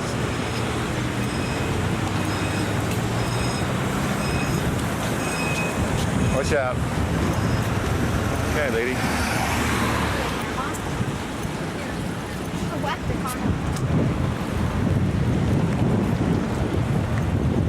Volume 5.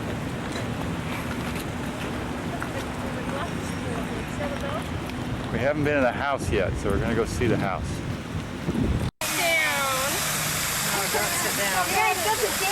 Well, we're about ready to go on Union Station. It's Friday night. We've had a good day. We just got done going to see John McCain's office. He was out. We just got done going to the Whitewater hearings in the Senate Dirksen building, somewhere back in those trees at the Capitol. Down there, see it? Alabama, Arkansas, California, Colorado, Connecticut, Delaware, Florida. And we had a good time. We've been to the Ford Theater today.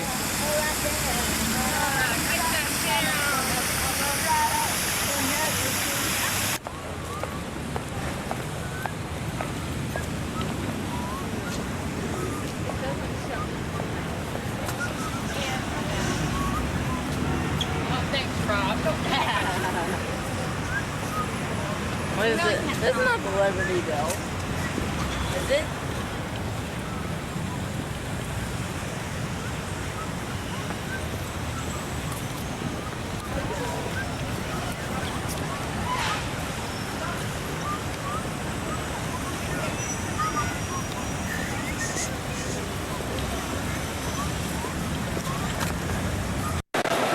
Oh, this is neat. I wish that was...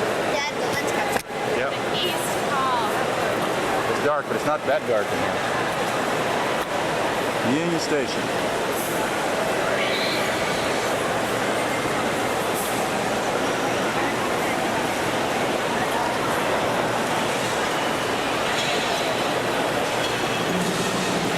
Pizza. Excuse me.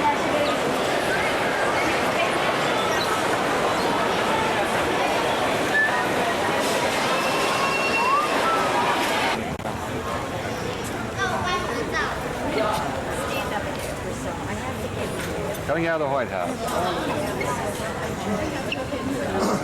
And we're not the only ones.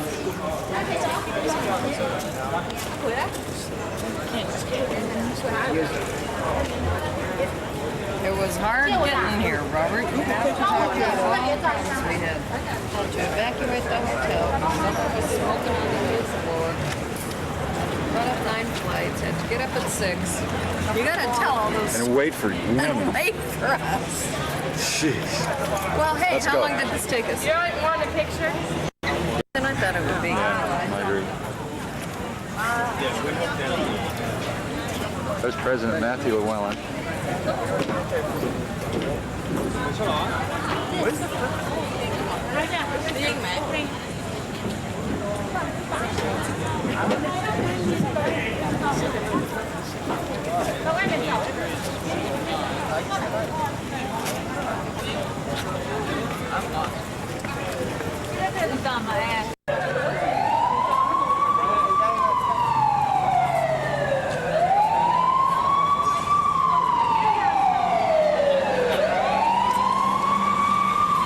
Showing its age, needs a coat of paint.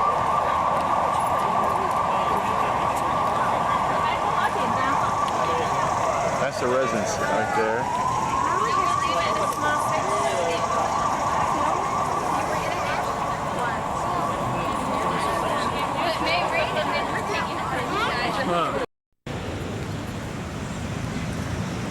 Oh, good. Clouds are going away. Boy, look at these trees.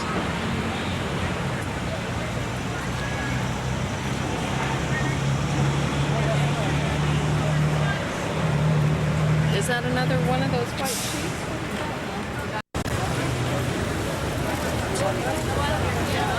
They were going to have a fast strike. What was that? He said no, they wore their uniforms. Okay. Now what are we doing? Oh, that Bruceville's nice. Mom wants to go change her shirt. Yes.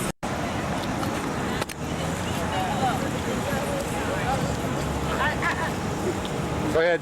Wait a second. Thank you. Sorry. You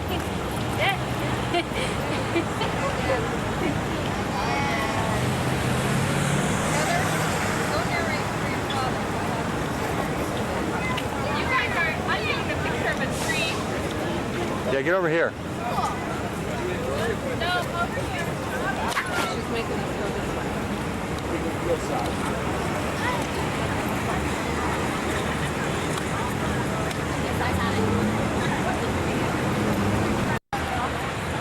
Extreme close-up.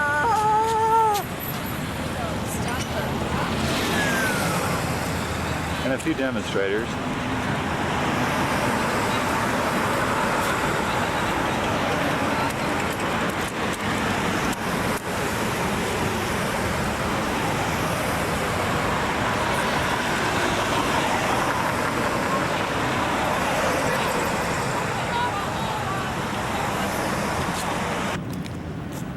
Okay.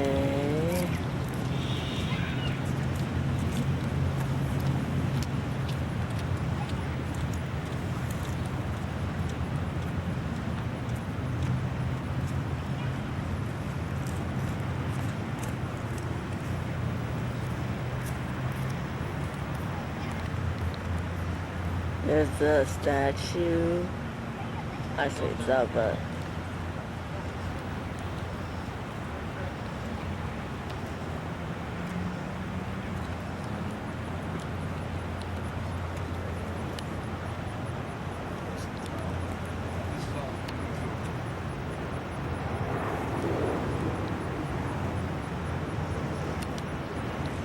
there it is. What's the statue called?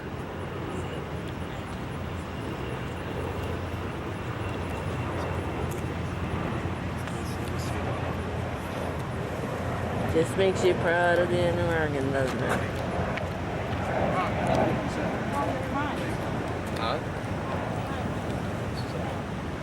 This camera stinks. I'm going around, so it's going to be pretty shaky. Dad, you need to get the camera bag.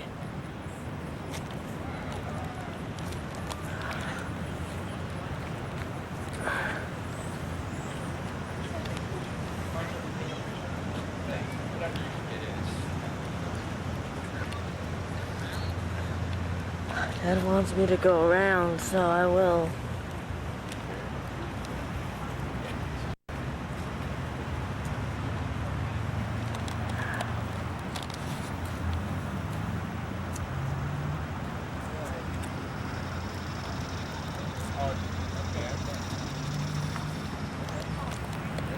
This is going to be pretty shaky here. Sorry, I'm walking. My arms are getting pretty tired, so sorry about that.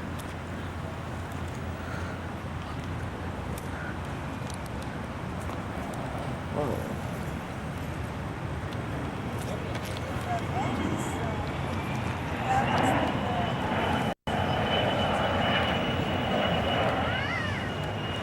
Say hi, fellas. Hi, hi, hi, hi.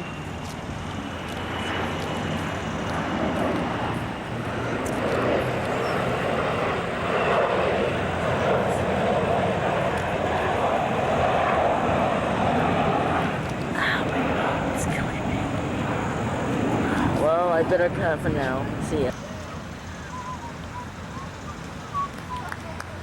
Impressive thing about this is it's so large.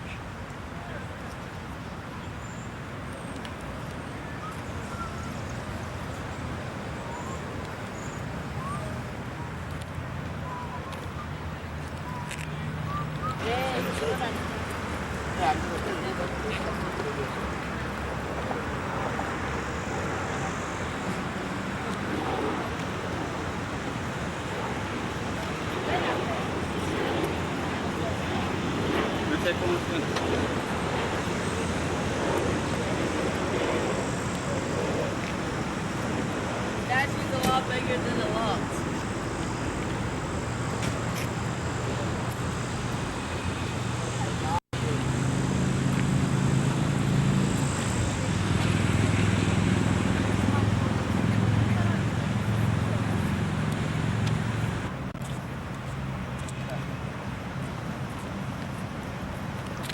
Pacific or Europe?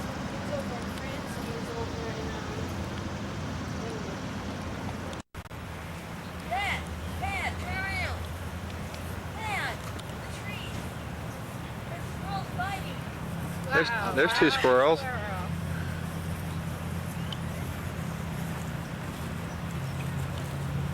It's really big. Playing in the mud.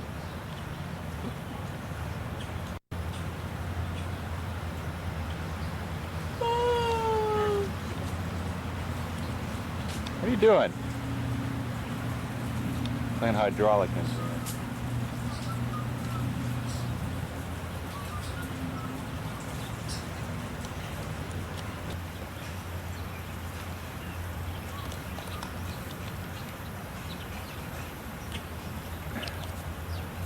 There's Robbie's squirrels.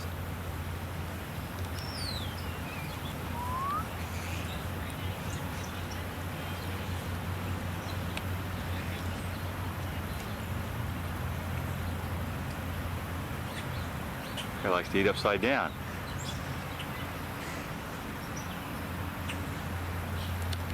Because, you know, it doesn't like to get food all over you. Yeah. Yeah, they're not. This is the JFK Memorial at Arlington. Very nice. No. Wait. Caution, stairs. Thank you for the caution. Thank you for what? Okay. The what? No, man, caution.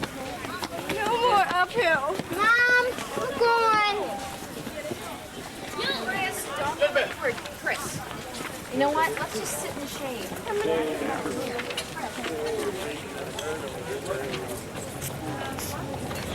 I'm so sorry. I'm sorry. Sure, Harry, that's a great morning.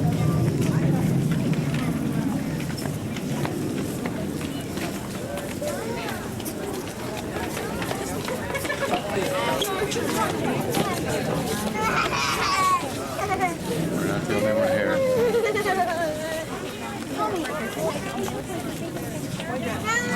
He don't go to the river.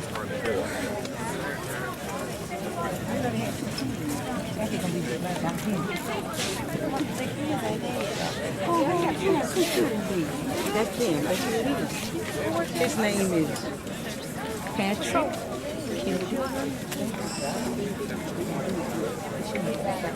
That's a little boy.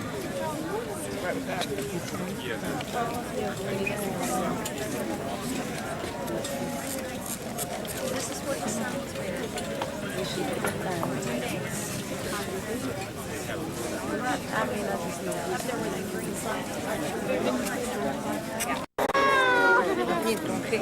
Huh?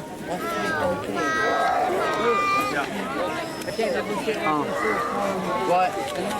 Craig. What? You say my name? Where's Jackie? The marker isn't in yet, but that's where Jackie is. Anywhere there's fresh sand, it's turf there. Gooseberries there. No, that's a red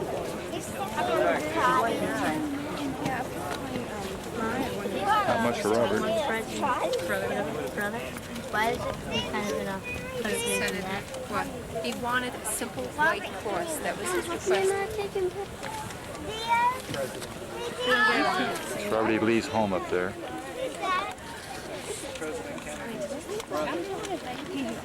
Who's he? Right. All the husband wives.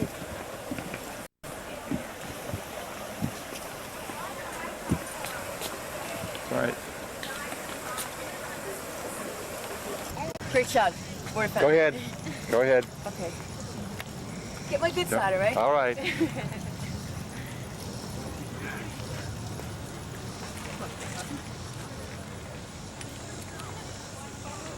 Does it taste good? No. Okay. Can you drink some? No! Alrighty, sorry. Come here. She's ready.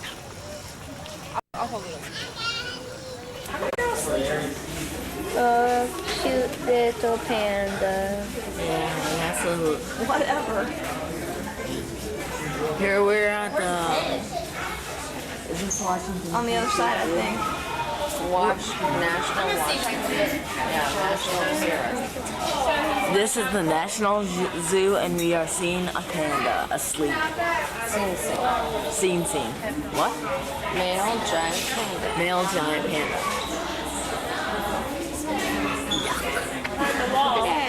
That thing's cute. That's its back. Oh, yeah, we got the behind of it. Yay. Here.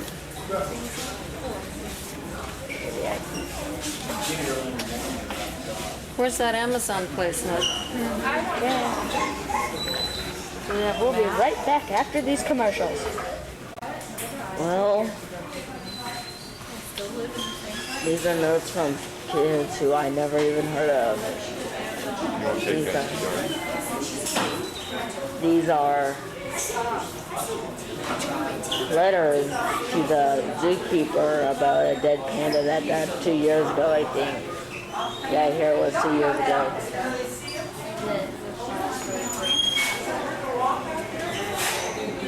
Well,